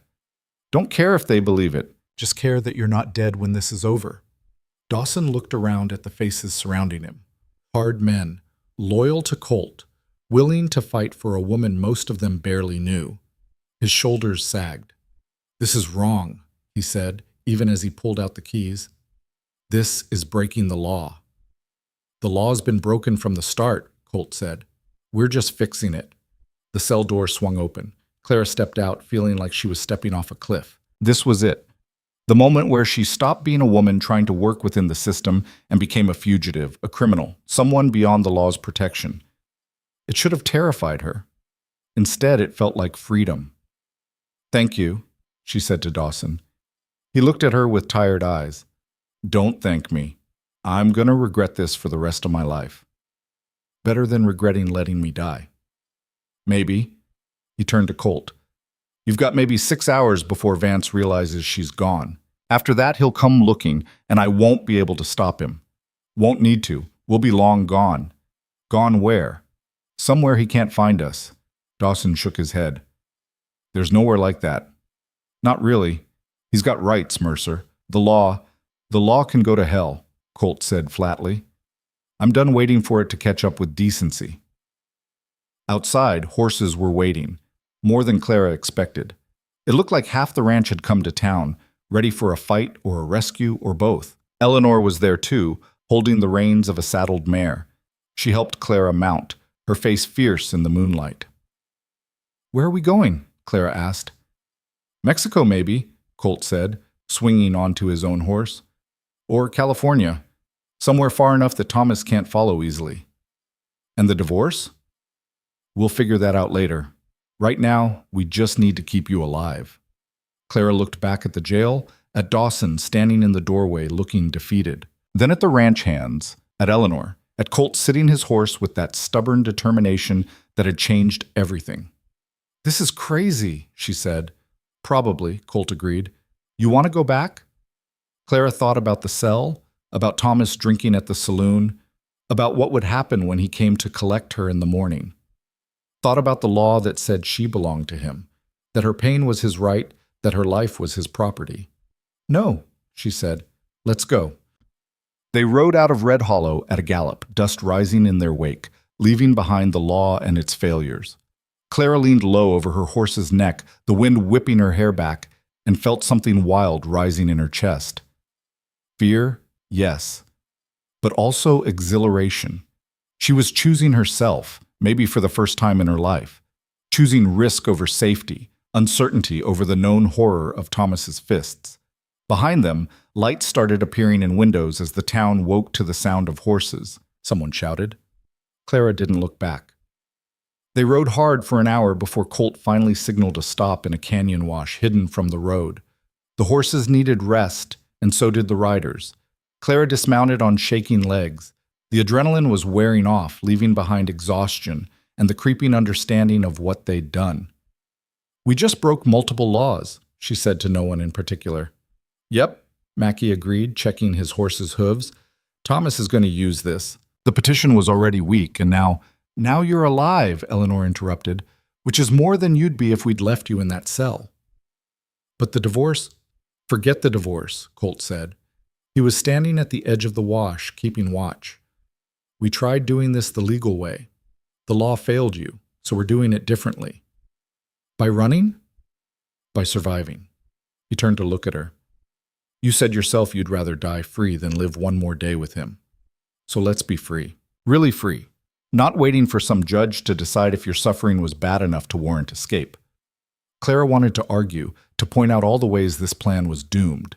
They couldn't run forever. Thomas would find them, or the law would catch up, or they'd run out of money and places to hide.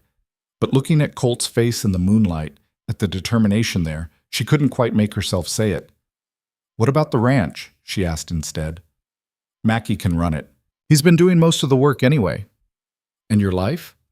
Everything you built? Means nothing if you're dead. The words sat between them, heavy and complicated. Clara didn't know what to do with them, with this man who kept upending his entire existence for her sake. You barely know me, she said quietly. I know enough. Do you? Or do you just know what you want me to be? Some damsel you can save. Some way to make up for your sister. Colt's jaw tightened, but he didn't look away. Maybe that's part of it. Probably is. But that doesn't make it less real. Make what less real? The fact that I can't stand the thought of him hurting you again. The fact that I'd rather burn my whole life down than let that happen. He moved closer, his voice dropping. You want me to apologize for caring? I won't. You want me to walk away, let you handle this alone? Can't do that either. Why not? Because someone has to stand up for you. And if that someone's me, so be it. Clara felt tears burning behind her eyes. She was so tired of crying, of feeling weak, of needing anyone. But standing in that canyon wash with the desert stretching out in all directions and the law hunting them, she couldn't quite manage to be strong. I don't know if I can do this, she whispered. Run forever. Live like a fugitive. Then we won't run forever. We'll run until we find a place where the law is more reasonable, where judges care about justice instead of property rights. Colt reached out, tentative, and took her hand. There's got to be somewhere like that. And if there isn't, then we make our own rules. Build our own life. Forget the divorce. Forget the legal system. Just exist. Together or apart. Whatever you want. But free. It sounded impossible. It sounded insane. It sounded like the only option left. Claire squeezed his hand, holding on like it was the only solid thing in a spinning world. Around them, the hands were settling in for a few hours' rest before they moved again. Eleanor was distributing food from saddlebags, life going on despite everything. All right, Claire said finally. Let's try it your way. My way is probably going to get us all killed. Better than the alternative. Colt smiled, tired and genuine. Yeah, better than the alternative. They settled in to wait for dawn, and Clara tried not to think about Thomas waking up, realizing she was gone, coming after her with all the law behind him. Tried not to think about the future, uncertain and dangerous. Instead, she thought about the present, about the weight of Colt's hand in hers, about the fact that she was alive, outside a cage, making her own choices. It wasn't freedom yet, but it was close enough to hope. Dawn came too fast, and not fast enough. Clara watched the sky lighten from black to indigo, to that pale blue that meant hiding time was over, and felt her stomach clench with the understanding that every mile they rode now put them deeper into outlaw territory. They broke camp in silence, the hands moving with practiced efficiency. Eleanor handed Clara a canteen and some jerky that tasted like leather, and Clara forced herself to eat even though her throat felt too tight to swallow.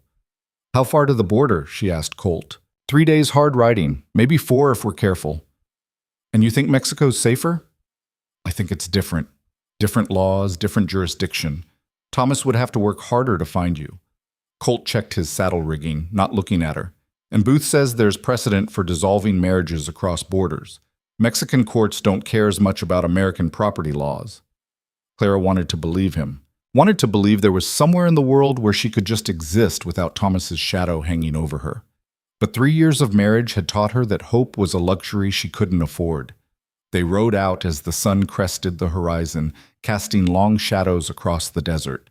Clara kept looking back over her shoulder, expecting to see dust clouds marking pursuit. But the landscape stayed empty, just endless scrub and rock and the skeletal remains of dead trees. By midday, the heat was brutal. They stopped in the shade of a canyon overhang to rest the horses and themselves. Clara's ribs ached from the riding. They'd healed, but not completely, and the jarring motion kept aggravating them. "You need to rest," Eleanor said, appearing at her elbow with more water. "We need to keep moving." "Not if you fall off your horse from exhaustion." Eleanor's voice was firm but not unkind. 10 minutes won't make a difference. Clara wanted to argue, but her body was already making the decision for her. She slid off her horse and sat down hard in the dust, her legs trembling. Colt crouched beside her, concern etched into the lines around his eyes. "How bad is it?" "I'm fine." "You're a terrible liar." "Then stop asking questions you know I'll lie about." He almost smiled at that. "Fair enough." He pulled out a canteen, handed it to her. "Drink, all of it." Clara drank, the water warm but wet. When she was done, she handed the canteen back and studied Colt's face. He looked tired, older than he had a week ago. She wondered how much of that was her fault. "You're regretting this," she said. Not a question. "No." "Liar." "I'm not regretting helping you. I'm regretting that the world's built in a way that makes this necessary." He sat down next to her, his shoulder brushing hers. "Big difference." "Is it, though? Either way, you've lost your ranch, your life, everything you built, because of me. Not because of you, because of Thomas. Because of bad laws and worse men enforcing them." Colt picked up a handful of dust, let it sift through his fingers. "You didn't ask for any of this." "Neither did you." "No, but I chose it anyway. That makes it different." They sat in silence for a moment, the desert heat pressing down like a weight. Around them, the hands were checking horses, weapons, supplies, getting ready to run again. "What happens if we make it to Mexico?" Clara asked quietly. "What then?" "Then we figure it out. Find a town, build something new. You cook, I ranch, we exist without looking over our shoulders every 5 minutes." "You make it sound simple." "It is simple, it's just not easy." Clara wanted to believe that. Wanted to believe that life could be reduced to such clean equations. But she'd learned that nothing was simple when you were running from a man who thought he owned you. "He's not going to stop," she said. "Thomas, he'll follow us to Mexico, to California, to the edge of the earth if he has to. Because it's not about me. It's about winning. About not letting me get away with defying him. Then we'll keep running, or we'll stop running and make a stand." Colt looked at her, his expression serious. "I know you're scared. Hell, I'm scared. But I'd rather be scared and free than safe and trapped. Wouldn't you?" Before Clara could answer, Mackie appeared at the edge of the overhang, his face grim. "Riders, coming up fast from the east." The camp exploded into motion. Horses were saddled in seconds, weapons checked, escape routes calculated. Clara's heart was hammering as Colt pulled her to her feet. "How many?" he asked Mackie. 5, maybe 6, moving like they've got purpose." "Thomas?" "Can't tell yet. But who else would be tracking us?" Colt swore quietly. Then louder. "Everyone mount up. We're moving now." They scrambled onto horses, Clara's hand shaking so badly she could barely grip the reins. Eleanor helped boost her up, her face tight with worry. "Stay close to me," Eleanor said. "Whatever happens, stay close." They rode out of the canyon at a gallop, the horses already tired from morning travel, but pushed hard anyway. Clara could hear the pursuit behind them now, hoofbeats echoing off the canyon walls, getting closer. The landscape blurred past, all rock and scrub and merciless sun. Clara's ribs screamed with every jarring stride, but she held on, leaning low over her horse's neck. A gunshot cracked the air. Clara flinched, expecting impact, but the bullet went wide. Someone behind them was shooting, trying to slow them down or scare them, or just make them easier targets. "Don't slow down," Colt shouted over the thunder of hooves. "Whatever happens, don't stop." Another shot. This one hit Mackie's horse, and the animal went down in a tangle of legs and dust. Mackie rolled clear, came up running, but he was on foot now and they were moving too fast to circle back. "Go!" Mackie yelled. "Get her out of here." Colt looked back, his face twisted with conflict, but he didn't stop. Neither did the others. They left Mackie behind and kept running, and Clara felt sick with guilt. The canyon opened up into flat desert, nowhere to hide, nowhere to take cover. Their pursuers were gaining. Clara could see them now, 5 riders, and yes, one of them was Thomas, his face twisted with rage even at this distance.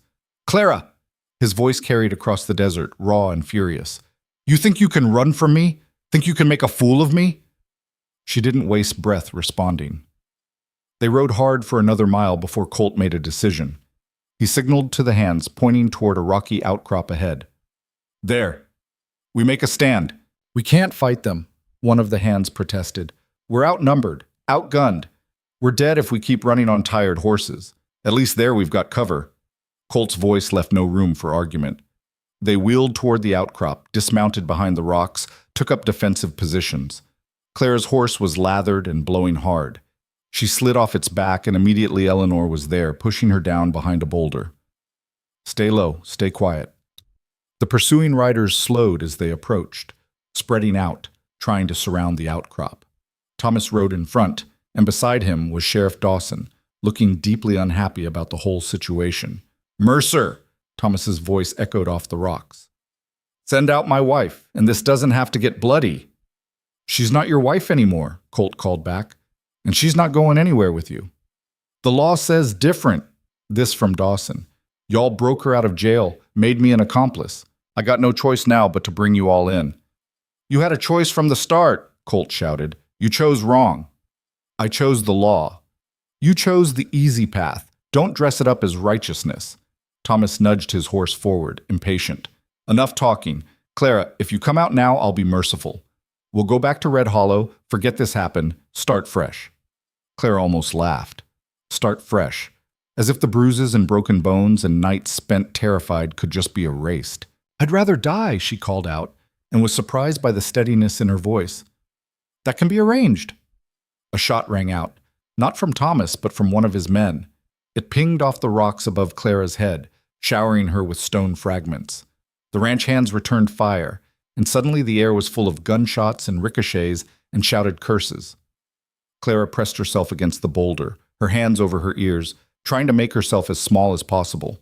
This was insane. People were going to die over her, good people who'd chosen to help when they could have just looked away.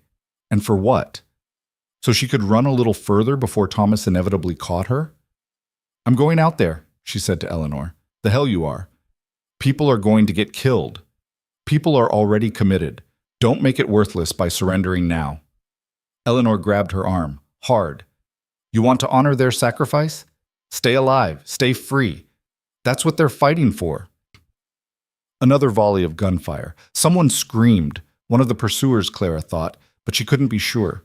The sound was swallowed by more shots, more chaos. Then, abruptly, the firing stopped. The silence was somehow worse than the noise. Clara risked a look around the boulder and saw that Thomas's group had pulled back, taking cover behind their own rocks. One of his men was down, clutching his leg and swearing. "This is a standoff," Dawson called out. "Y'all can't run. We can't reach you. Somebody's got to give." "Then you give," Colt shouted back. "Right away. Forget you saw us." "Can't do that. I got a sworn duty." "Your sworn duty is to protect people, not deliver women to their abusers. That's not... I don't get to decide what the law means. I just enforce it." "Then you're a coward hiding behind a badge." The words hung in the hot air. Clara could see Dawson's face, even at this distance, could see him struggling with something. Shame, maybe, or the first stirrings of actual conscience. "Sheriff!" Thomas's voice was cold. "Are we doing this or not?" Dawson looked at Thomas, then back at the outcrop where Clara was hiding. His shoulders were slumped, defeated. "I'm sorry," he called out, "but I can't just let you ride off. If I do that, I'm done as a lawman. Might as well pin my badge to a cactus." "Then pin it to a cactus," Colt said. "Be a man instead of a puppet." For a long moment, nothing happened. Then Dawson did something that surprised everyone.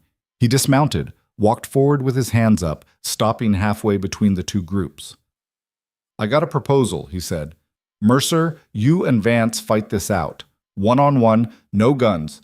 Winner takes Clara, and everyone else walks away." "The hell kind of proposal is that?" Thomas snarled. "The kind that keeps us all from getting killed in a shootout." Dawson looked between them. "You want your wife back, Vance? Prove you deserve her. Fight for her like a man instead of hiding behind the law." "I don't need to prove anything. She's mine by legal right." and Mercer's saying she's free by moral right. So settle it. Fists only. Clean fight. Dawson's voice was firm. Or we all sit here and shoot each other until we're out of bullets or corpses. Your choice. Clara's stomach dropped. This was insane, reducing her freedom to some kind of barbaric contest. But she could see Colt considering it, could see the calculation happening behind his eyes. No, she called out. I'm not some prize to be won in a fight. It's not about winning you, Colt called back. It's about stopping the bloodshed and maybe giving that bastard what he deserves. You'll lose, Clara said, though she didn't know if that was true.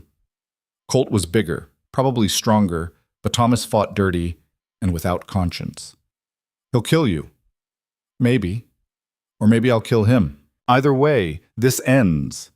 Colt, it's my choice, Clara. Let me make it. She wanted to scream, wanted to shoot Thomas herself, wanted to run, wanted to wake up and discover this was all some awful nightmare. But none of those things were options.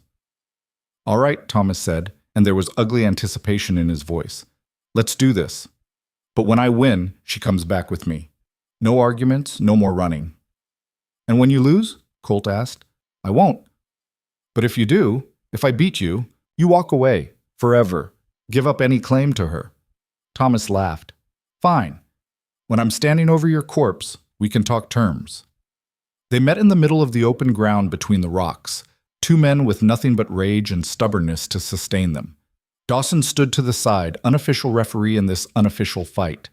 Clara watched from behind the boulder, her fingernails digging into her palms hard enough to draw blood. Eleanor stood beside her, one hand on her shoulder. He can do this, Eleanor said quietly. You don't know that. No, but I know he'll die trying. That's got to count for something. The fight started without ceremony or warning. Thomas swung first, a wild haymaker that Colt ducked. Colt responded with a punch to Thomas's ribs that landed with a meaty thud. They circled each other, trading blows, neither gaining clear advantage. Thomas fought like a brawler, all rage and cheap shots. Colt fought more carefully, methodically, trying to wear his opponent down. Blood appeared quickly. A split lip, a gashed eyebrow, knuckles torn open on teeth. The desert dust turned red beneath their feet. Thomas got in a good hit, catching Colt in the jaw hard enough to spin him around. He followed it up with a knee to the stomach that doubled Colt over. Clara's breath caught. She started to move forward, but Eleanor held her back. Not yet. He's not done. Colt recovered, barely, blocking Thomas's next punch and countering with an uppercut that snapped Thomas's head back. Thomas staggered, blood streaming from his nose. That the best you got? Thomas wheezed. You fight like a woman. And you beat women. Guess that makes you lower than dirt. Thomas roared and charged, tackling Colt to the ground. They rolled in the dust, grappling, each trying to get the upper hand. Elbows and fists and desperate strength. Thomas got on top, started raining down punches. Colt's face was a mess of blood and swelling, and Clara couldn't watch but couldn't look away. Then Colt bucked, throwing Thomas off, and scrambled to his feet. His left eye was swollen shut, his lip split, but he was still standing. You want her back? Colt gasped. You're going to have to go through me, and I promise you, that's going to cost more than you're willing to pay. She's not worth this much trouble, Thomas said, but he was breathing hard, favoring his left side where Colt's earlier punch had landed. Stupid, weak, useless woman. I should have drowned her in a creek when I had the chance. Then why are you here? Colt asked. Why chase her all this way if she's so worthless? The question seemed to stump Thomas. His face twisted with something Clara couldn't quite read. Because she's mine, he said finally. And nobody takes what's mine. She's not a thing to be owned. Everything's a thing to be owned. You'll learn that when you're dead. They clashed again, and this time Colt was ready. He caught Thomas's punch, twisted, used the man's own momentum to throw him to the ground. Before Thomas could recover, Colt was on him, one knee on his chest, fist drawn back. Yield, Colt said. Go to hell. Colt hit him. Once, twice, 3 times. Thomas's head bounced off the hard-packed earth with each impact. Yield! Never. Clara couldn't take it anymore. She broke free from Eleanor and ran into the open, her voice cracking as she shouted, Stop! Colt! Stop! You're going to kill him! Colt looked up, his face barely recognizable under the blood and swelling. Isn't that what you want? Was it? Clara tried to examine her feelings honestly. Did she want Thomas dead? Would it make her feel safer, freer, better? I want him gone, she said, but I don't want you to be a murderer because of me. Bit late for that. I'm already an outlaw. That's different, and you know it. Colt stood slowly, stepping back from Thomas's prone form. Thomas rolled onto his side, coughing blood. It's over, Colt said to him. You lost. Now keep your word and walk away. Thomas pushed himself up on his elbows, looked at Clara with something that might have been genuine confusion. After everything I did for you, married you, gave you a home, kept you fed? You beat me, Clara said flatly. Every day for 2 years. That's what you did for me. I disciplined you, like a husband's supposed to. No, like a coward who can't feel powerful any other way. Thomas flinched like she'd slapped him. Then his expression hardened into something familiar, that cold rage that always preceded the worst violence. You're dead to me, he said. Both of you. And if I ever see either of you again, I'll finish what should have been done today. He staggered to his feet, made his way back to his horse with Dawson's help. His men followed, the injured one still cursing and clutching his leg. As they rode away, Dawson paused one last time. For what it's worth, he called back, I hope you make it to Mexico. Then they were gone, dust clouds marking their retreat. The silence that followed was deafening. Clara stood in the open ground, watching the horizon swallow her husband, ex-husband now, maybe, though the legalities were still murky, and tried to feel something. Relief. Joy. Freedom. Instead, she just felt tired. Colt appeared at her side, moving stiffly. His face looked like raw meat. We should keep moving, he said through swollen lips. Can't trust Thomas to keep his word. Can't trust him, period, Clara agreed. They gathered the horses, collected Mackie from where he'd been left behind, limping but alive, and rode on. Mexico was still 2 days away, maybe 3. And beyond that, an uncertain future built on illegal foundations. But Clara was alive, and for the first time in years she was making choices instead of having them made for her. That night, they camped in a dry wash with one man on watch at all times. Clara helped Eleanor tend to Colt's injuries, cleaning blood and dirt from cuts that probably needed stitches. You're an idiot, she told him as she worked. Heard that before. You could have died. Didn't, though. That's not the point. Colt caught her hand, his grip gentle despite the torn knuckles. What is the point, Clara? She didn't have a good answer for that. The point was survival, maybe. Or freedom. Or just the stubborn refusal to let bad men win. The point is you matter, she said finally. And you keep risking yourself like you don't. I matter less than you do. That's not how it works. That's not how any of this works. Clara pulled her hand back, suddenly angry. I'm not worth dying for. I'm just a woman who made bad choices and married the wrong man. You're a woman who survived hell and came out fighting. That's worth something. Is it? Because from where I'm sitting, all I've done is drag good people into danger. Good people chose to help. That's on us, not you. Clara wanted to believe that, but guilt was a hard habit to break. They crossed into Mexico 3 days later, a crossing marked by nothing except a change in the quality of dust. No border posts, no officials, just more desert stretching on forever. It should have felt like safety. Instead, it felt like a new kind of exile. They found a small town called San Miguel, dusty and poor and blessedly indifferent to American legal disputes. Colt bought a small property on the outskirts with money he'd brought from the ranch, and they set about building something that resembled life. Clara cooked. Colt did odd jobs, ranch work, repairs, anything that paid. Eleanor and the Hands drifted back north eventually, their loyalty stretched as far as it could go. Mackie stayed longer, making sure they were settled before he too returned to salvage what he could of the ranch. Weeks became months. Clara learned Spanish haltingly, made friends with local women cautiously, and tried to figure out who she was when she wasn't defined by fear. The divorce petition went nowhere, of course. With Clara fled to Mexico and Thomas back in Red Hollow nursing his wounds and reputation, the case simply died on the court dockets. No official ending, no legal closure. Just a marriage that ceased to exist through distance and time. It bothered Clara less than she'd expected. Turned out she didn't need a judge's permission to stop being Thomas's wife. She just needed to stop thinking of herself that way. Colt was patient, almost to a fault. He lived in the same house but kept his distance, made no demands, offered no pressure. They existed in parallel, building separate lives that occasionally intersected over dinner or while working in the garden. It was comfortable, safe.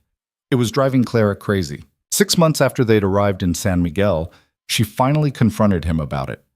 They were sitting on the porch watching the sunset, the same way they did most evenings. "Why are you still here?" she asked abruptly.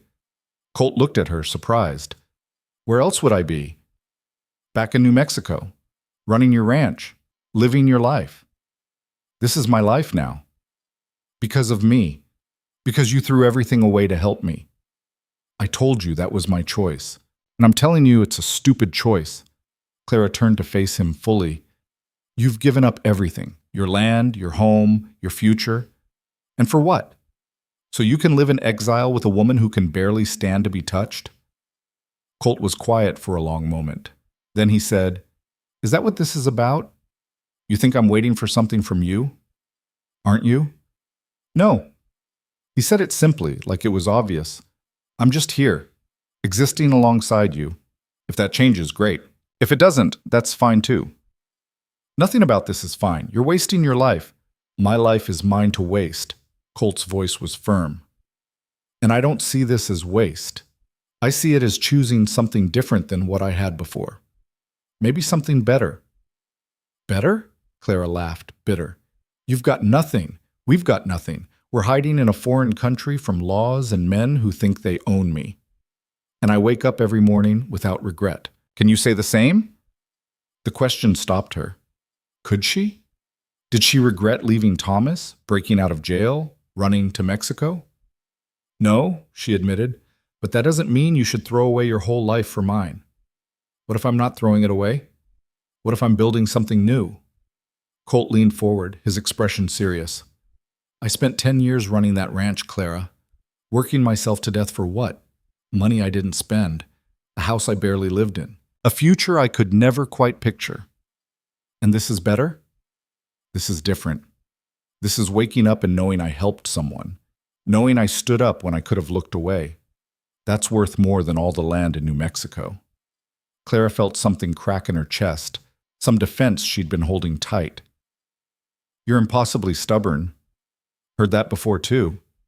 They sat in silence as the sun finished setting, painting the sky in shades of orange and purple. Somewhere in the distance, someone was playing guitar, the notes carrying on the evening breeze. "I don't know if I'll ever be ready," Clara said quietly, "for anything beyond what we have now." "Didn't ask you to be." "But you want more. I can see it." Colt shrugged. "I want a lot of things. Doesn't mean I need them. Doesn't mean I'm unhappy without them." "You're a terrible liar." "Runs in the group, apparently." Clara almost smiled at that. Then, because she was tired of being afraid, tired of holding everyone at arm's length, she reached over and took his hand. Colt went very still. "I'm not promising anything," Clara said. "I don't know what I can give you, or when, or if ever. But I'm tired of pretending you don't matter. Tired of acting like what you did doesn't mean everything." "Clara, let me finish." She squeezed his hand, feeling the calluses and scars. "You saved my life. Maybe not physically. Maybe I would have survived Thomas eventually, somehow. But you saved the part of me that wanted to survive, that thought I deserved to. And I don't know how to repay that except to try to be someone worth saving." "You already are." "I'm working on believing that." They sat together as night fell completely, hands linked, the future uncertain but no longer quite so terrifying. Clara still had nightmares sometimes, still flinched at loud noises, still carried the scars of 2 years with Thomas. But she also had this, quiet evenings and patient kindness and the slow, tentative building of something that might eventually be called freedom. It wasn't perfect, it wasn't even close, but it was hers. The letter arrived on a Tuesday, carried by a rider who'd come all the way from Santa Fe looking for Colt Mercer. Clara signed for it with hands that had finally stopped shaking at unexpected visitors, though her heart still jumped when strangers appeared. She brought it to Colt in the small workshop he'd built behind the house, where he was repairing a neighbor's wagon wheel. He looked up when she entered, wiping grease from his hands, and his expression shifted when he saw what she was holding.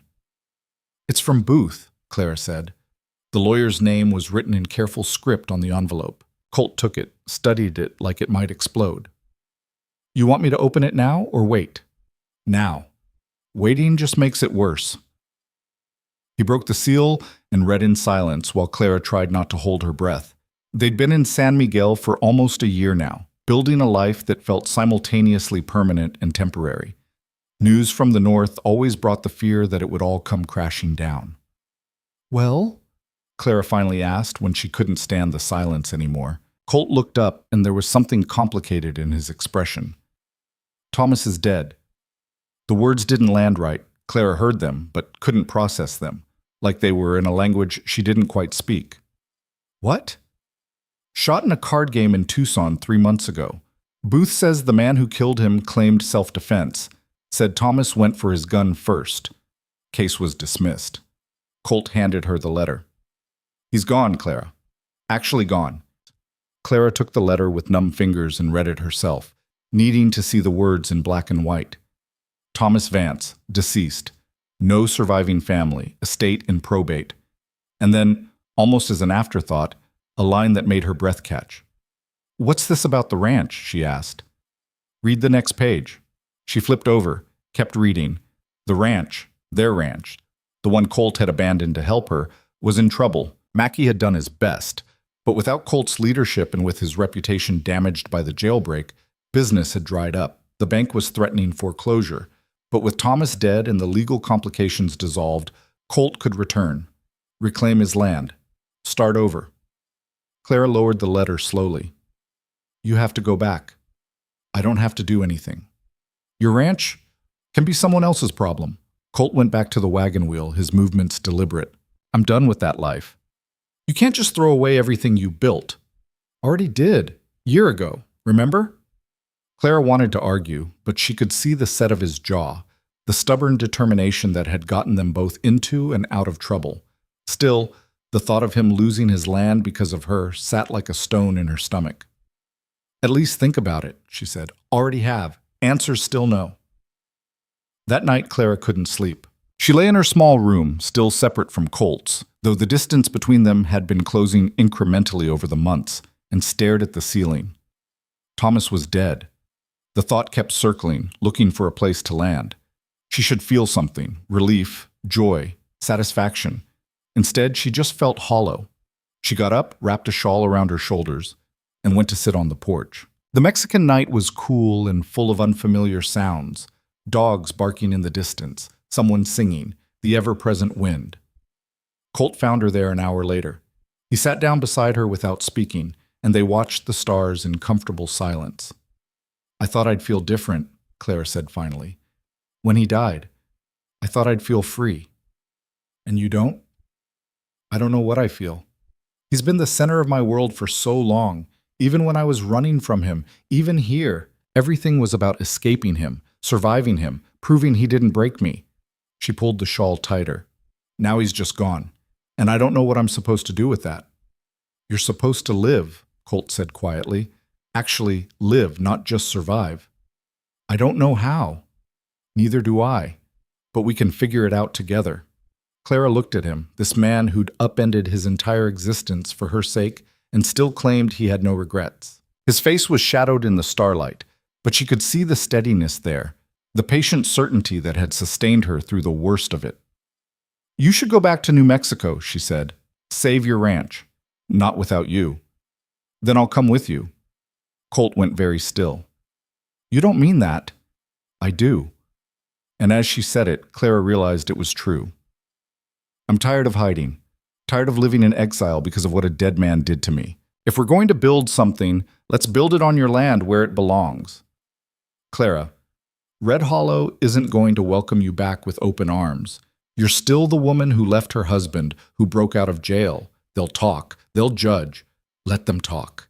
Let them judge. Clara stood up, suddenly energized. I'm done shrinking to make other people comfortable. I'm done being ashamed of surviving. If they've got a problem with me, they can take it up with my face instead of whispering behind my back. A smile tugged at Colt's mouth. You've changed. Had to.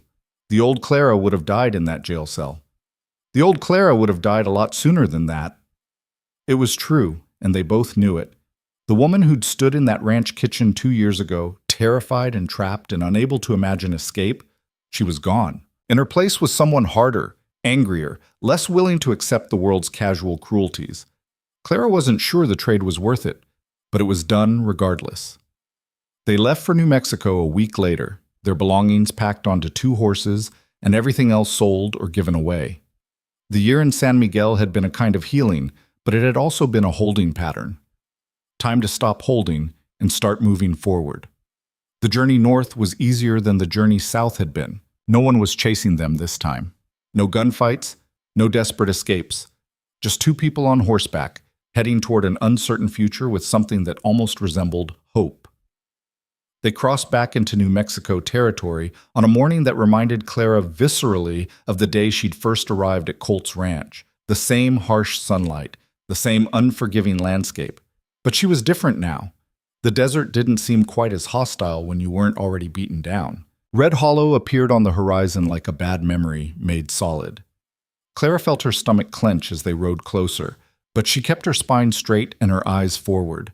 She'd meant what she said about not shrinking anymore. The town looked exactly the same, which was somehow disappointing.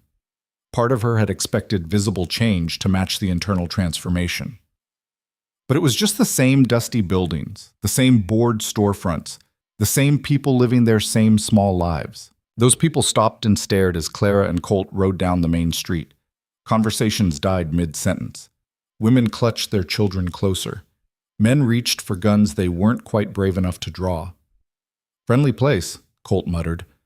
"Yeah, real warm welcome." They rode straight to the sheriff's office. Dawson was there, older looking than a year should account for, and his face went pale when he saw them. "Mercer, Mrs. Vance." He stood up slowly. "Didn't expect to see you 2 again." "We're back," Colt said simply. "Any problem with that?" Dawson looked between them, clearly calculating. "Vance is dead." "We heard." "And the jailbreak, technically that's still a crime." "Technically." Colt leaned against the doorframe, casual but watchful. "But I'm thinking maybe we can let bygones be bygones. I came back to save my ranch. Clara came back because she's got every right to be here. We're not looking for trouble. Trouble tends to find you anyway." "Then we'll deal with it when it does." Dawson sighed heavily. "I should arrest you both. By the letter of the law."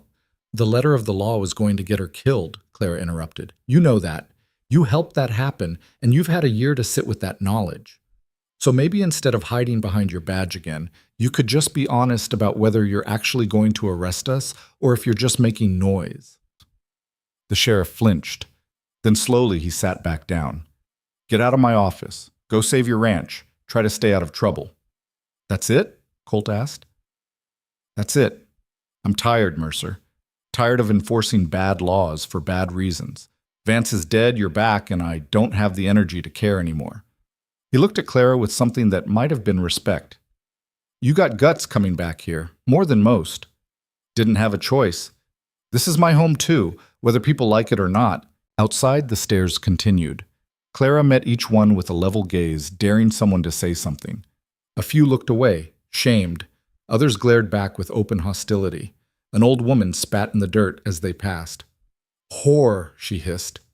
Clara stopped her horse, turned to face the woman fully. "You got something to say to me?" The woman's face reddened. "You broke your marriage vows, ran off with another man, flaunted decent behavior. I left a man who beat me bloody. And yeah, I ran, because the law you all love so much would have sent me back to him to die." Clara's voice was steady, loud enough to carry to the gathering crowd. "So if that makes me a whore in your eyes, I'll wear that label. Better a whore than a corpse." "Well, I never—" "No, you probably never did. Never had to make the choice between your life and your reputation. Never had to weigh whether survival was worth social standing." Clara nudged her horse forward. "But I did, and I chose to live. If that offends your delicate sensibilities, that's your problem, not mine." She rode on, Colt beside her, and if her hands were shaking on the reins, at least her voice hadn't wavered. "That was something," Colt said quietly. "That was me done apologizing for surviving." The ranch looked worse than Clara had expected. Fences down, buildings in disrepair, an air of abandonment hanging over everything. Mackie emerged from the barn as they rode up, his face breaking into a rare smile. "Boss, Mrs. Vance." He shook Colt's hand, nodded respectfully to Clara. "Wasn't sure you were coming back." "Neither were we," Colt admitted. "How bad is it?" "Bad, but not unsalvageable." Mackie launched into a rundown of debts, broken equipment, hands who'd left for better prospects. It was grim, but not hopeless. Clara listened with half an ear, her eyes on the ranch house. The kitchen window she'd stood in front of that first morning, invisible and terrified. The yard where Thomas had grabbed her, where Colt had intervened, the lean-to where she'd endured 2 years of hell. "Burn it," she said suddenly. Both men turned to look at her. "The lean-to," Clara clarified. "I want it gone. Burned to the ground." Colt studied her face. "You sure?" "Completely." They burned it that evening, all three of them watching as the structure went up in flames. Clara felt something release in her chest as the walls collapsed, the roof caved in, the whole rotten edifice reduced to ash and memory. "Feel better?" Colt asked. "Getting there." The next weeks were a blur of hard work. Colt threw himself into salvaging the ranch with the same stubborn determination he'd shown in everything else. Clara helped where she could, but she also started something new, a small restaurant in town, cooking the way she'd learned in Mexico, serving food that was actually good instead of just functional. The first week, no one came except a few curious travelers passing through. The second week, a handful of locals showed up, drawn by the smell or boredom, or maybe just the novelty of defying social convention. By the third week, Clara had regular customers. Not everyone, of course. There were still people who crossed the street to avoid her, who whispered behind their hands, who made sure she knew she wasn't welcome. But there were others, women mostly, but some men too, who looked at her with something like recognition, like they saw what she'd done and understood it. One afternoon, a young woman came in alone. She was thin, nervous, wearing long sleeves despite the heat. She sat at the corner table and ordered coffee, her hands shaking when she counted out coins. Clara brought her the coffee and a piece of bread she hadn't ordered. "On the house." The woman looked up, and Clara saw it immediately. The same fear she'd carried for 2 years, the same calculation of whether speaking would make things worse. "Thank you," the woman whispered. Clara sat down across from her, uninvited but not unwelcome. "What's his name?" The woman's eyes widened. I'm not. You don't have to tell me, but I've worn those sleeves. I know what they're hiding." For a long moment, the woman just stared. Then quietly, "Jacob, my husband, he gets angry sometimes. It's not always his fault. I make him mad." "It's always his fault," Clara said firmly. "Anger doesn't excuse violence. Nothing does. The law says the law's wrong. I spent 2 years believing that lie. Don't waste yours doing the same." The woman's eyes filled with tears. "I don't have anywhere to go." "Yes, you do. You've got here. This table, this restaurant, me." Clara pulled out a piece of paper, wrote down an address. "That's where I live. If you need somewhere to go, somewhere to hide, you come there, day or night. Understand?" The woman took the paper with trembling fingers. She didn't say anything else, just drank her coffee and left. But 3 days later, she appeared at the ranch house with a split lip and a black eye, and a small bag of belongings. Clara let her in without questions, set her up in the spare room, the same room Clara had stayed in when she first fled Thomas, made her tea, and told her she could stay as long as she needed. "Why are you helping me?" the woman asked. Her name was Sarah, Clara had learned, 23 years old, married for 1 year. "Because someone helped me.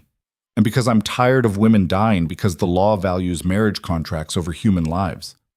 Sarah stayed for 2 weeks before her husband found her. He showed up at the ranch, drunk and belligerent, demanding his property back. Colt met him at the property line with a rifle and a promise that if he took one more step, he'd be buried on ranch land. The husband left. He came back the next day with the sheriff, citing the same laws that had once trapped Clara.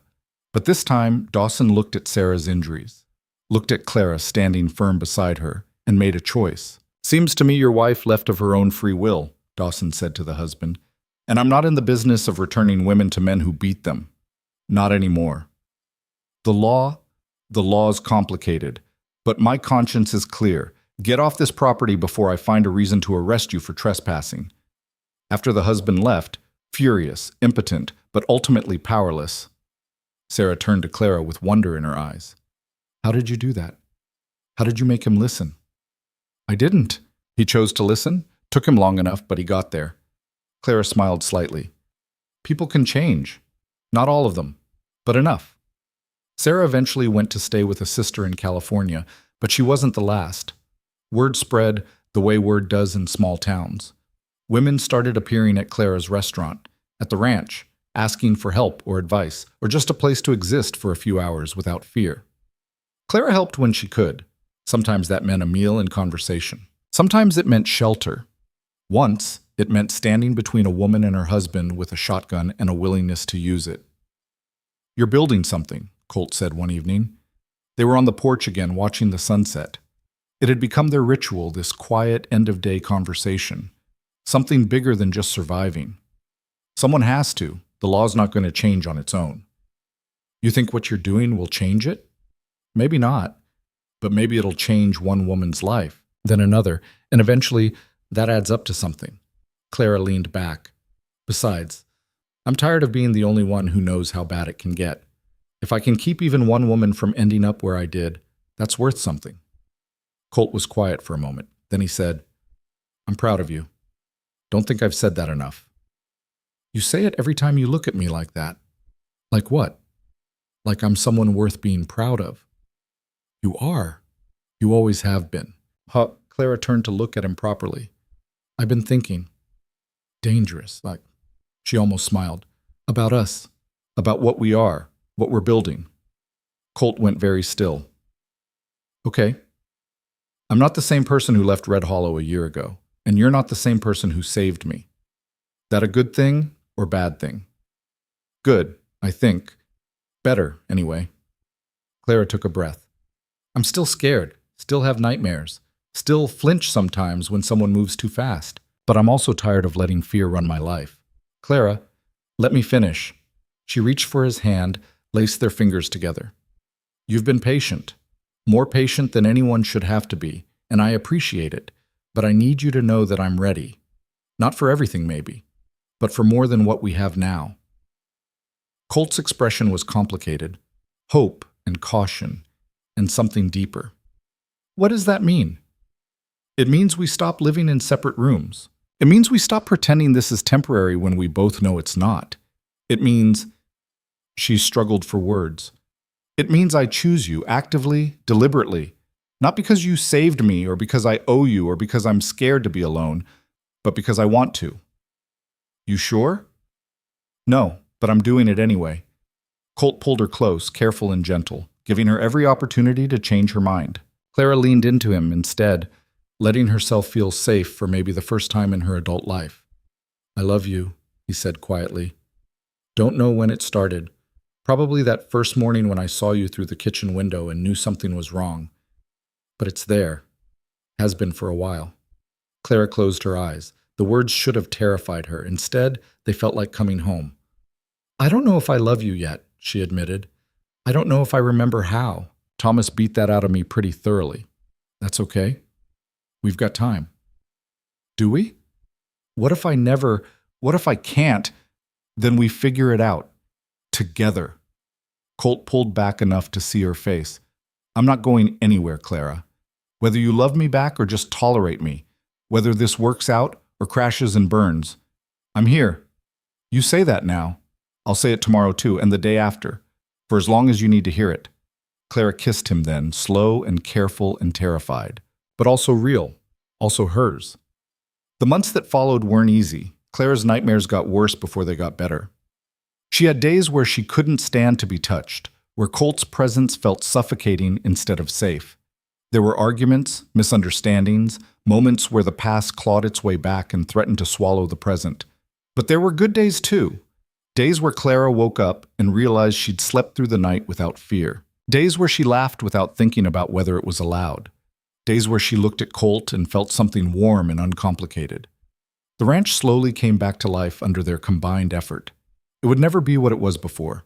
Too much had changed, Too much had been lost, but it was something new, something better, a place where women could come for refuge, where violence wasn't tolerated and fear wasn't accepted as the price of marriage. Claire's restaurant thrived. She hired Sarah's sister when she returned from California, gave her fair wages and respect. Together they created a space that felt safe, where women could gather without judgment. Red Hollow itself changed too, slowly and incompletely. Some people never forgave Clara for leaving Thomas, for breaking the social contract. But others, especially younger women, especially those who'd lived their own quiet hells, saw her as proof that escape was possible. 2 years after their return, a woman named Margaret came to the restaurant. She was older than Clara, maybe 40, with the worn look of someone who'd been ground down by hard living. "I heard you help women," Margaret said without preamble. "Women in bad situations." "I try. What's your situation?" 22 years married to a man who thinks his fists are teaching tools. 3 daughters who've watched every minute of it. Margaret's voice was steady, but her eyes were desperate. "I can't leave. Got nowhere to go. No money. No skills anyone would pay for. But my girls, they're getting old enough that he's starting to look at them the way he used to look at me." Clara felt ice in her stomach. "How old?" "Oldest is 14. Won't be long before he—" Margaret couldn't finish the sentence. "You can stay here. All of you, tonight, if you want."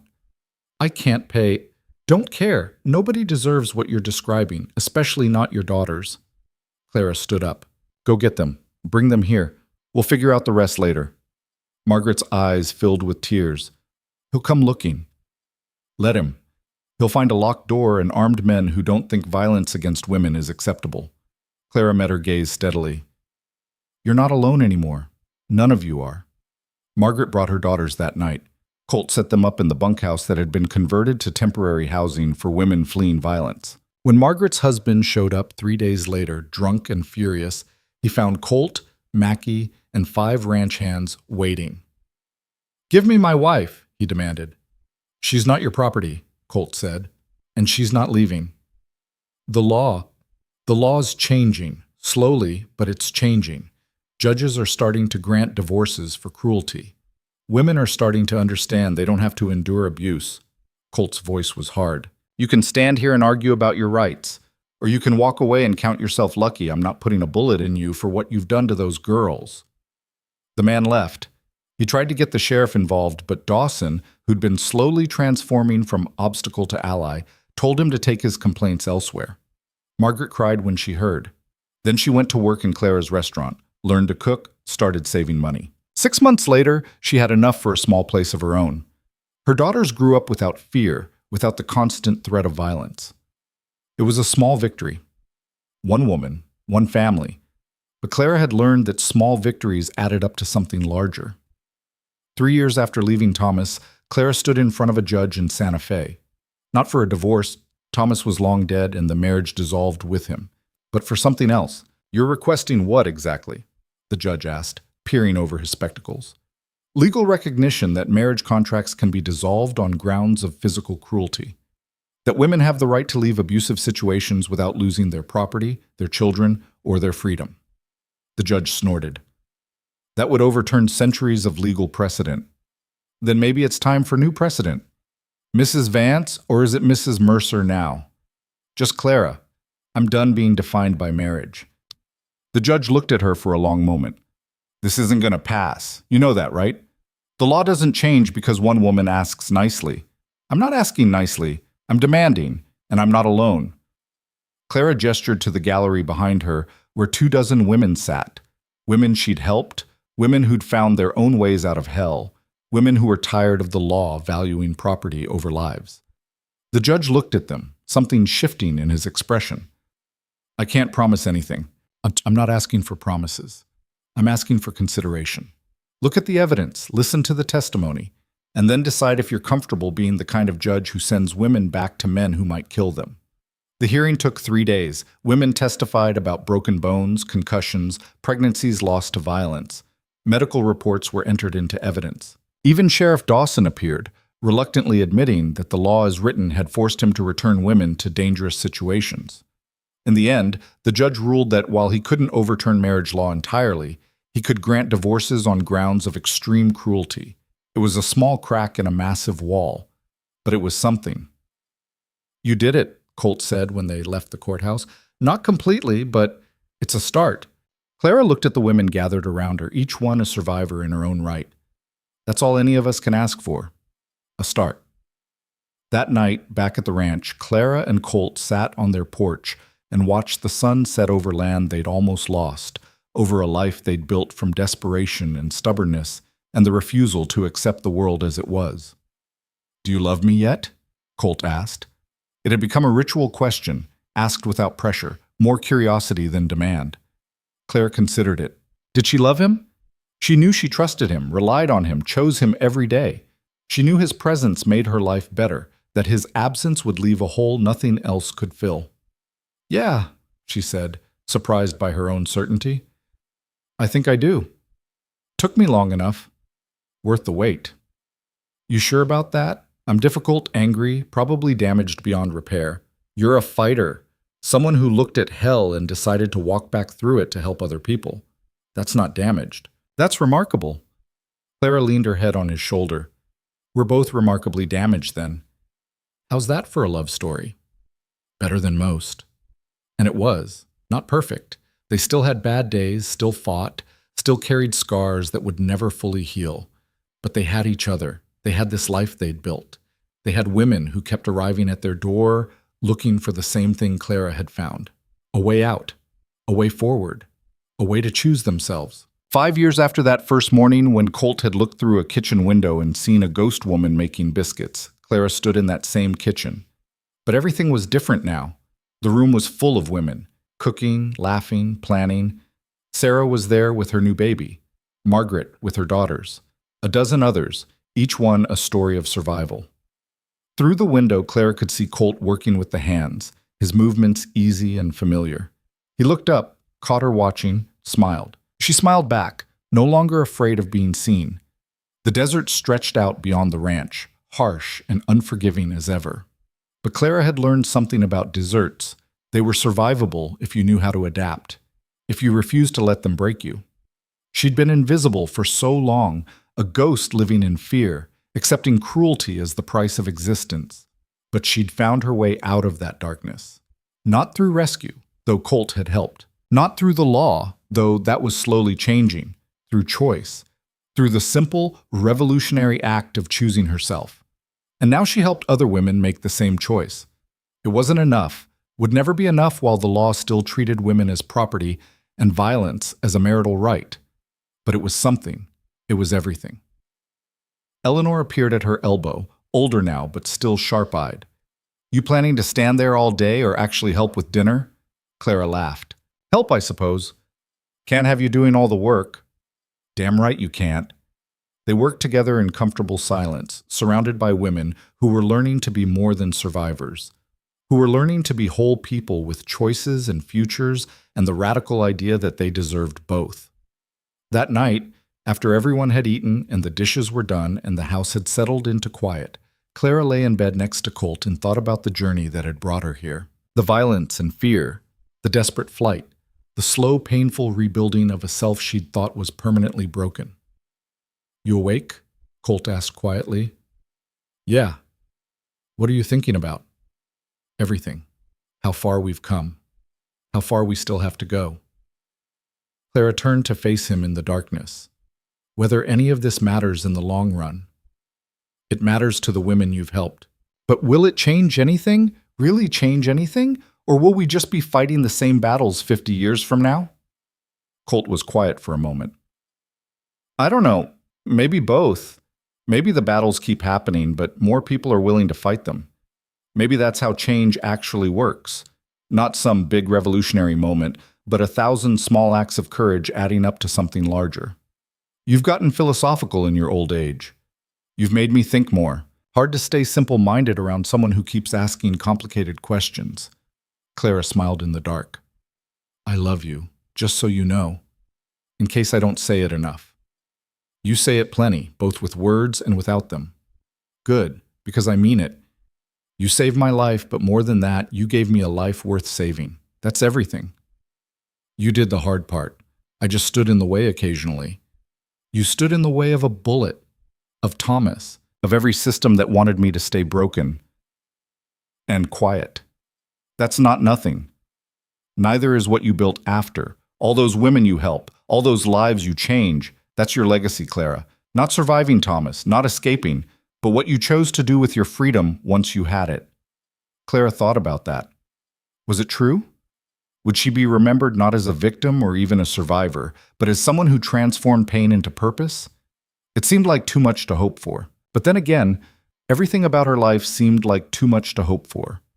And yet here she was, alive, free, choosing her own story instead of having it written for her by men who thought they owned her. The law was still broken in 100 ways. Women were still trapped in marriages that killed them slowly or quickly. The world was still built to favor men's comfort over women's lives. But Clara had learned something important. You didn't have to accept the world as it was. You could fight it, change it, build something better in the cracks between the old rules and the new possibilities. It wouldn't be easy, it wouldn't be fast, but it was possible. She'd proven that much at least. In the morning, there would be more work, more women needing help, more battles to fight, more slow progress toward a world where women didn't have to choose between survival and dignity.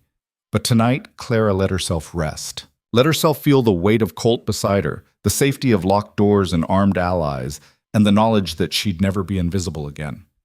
She'd been the woman no one saw, the ghost in the kitchen, the property bought and paid for. Now she was Clara, just Clara. And that was enough. That was everything.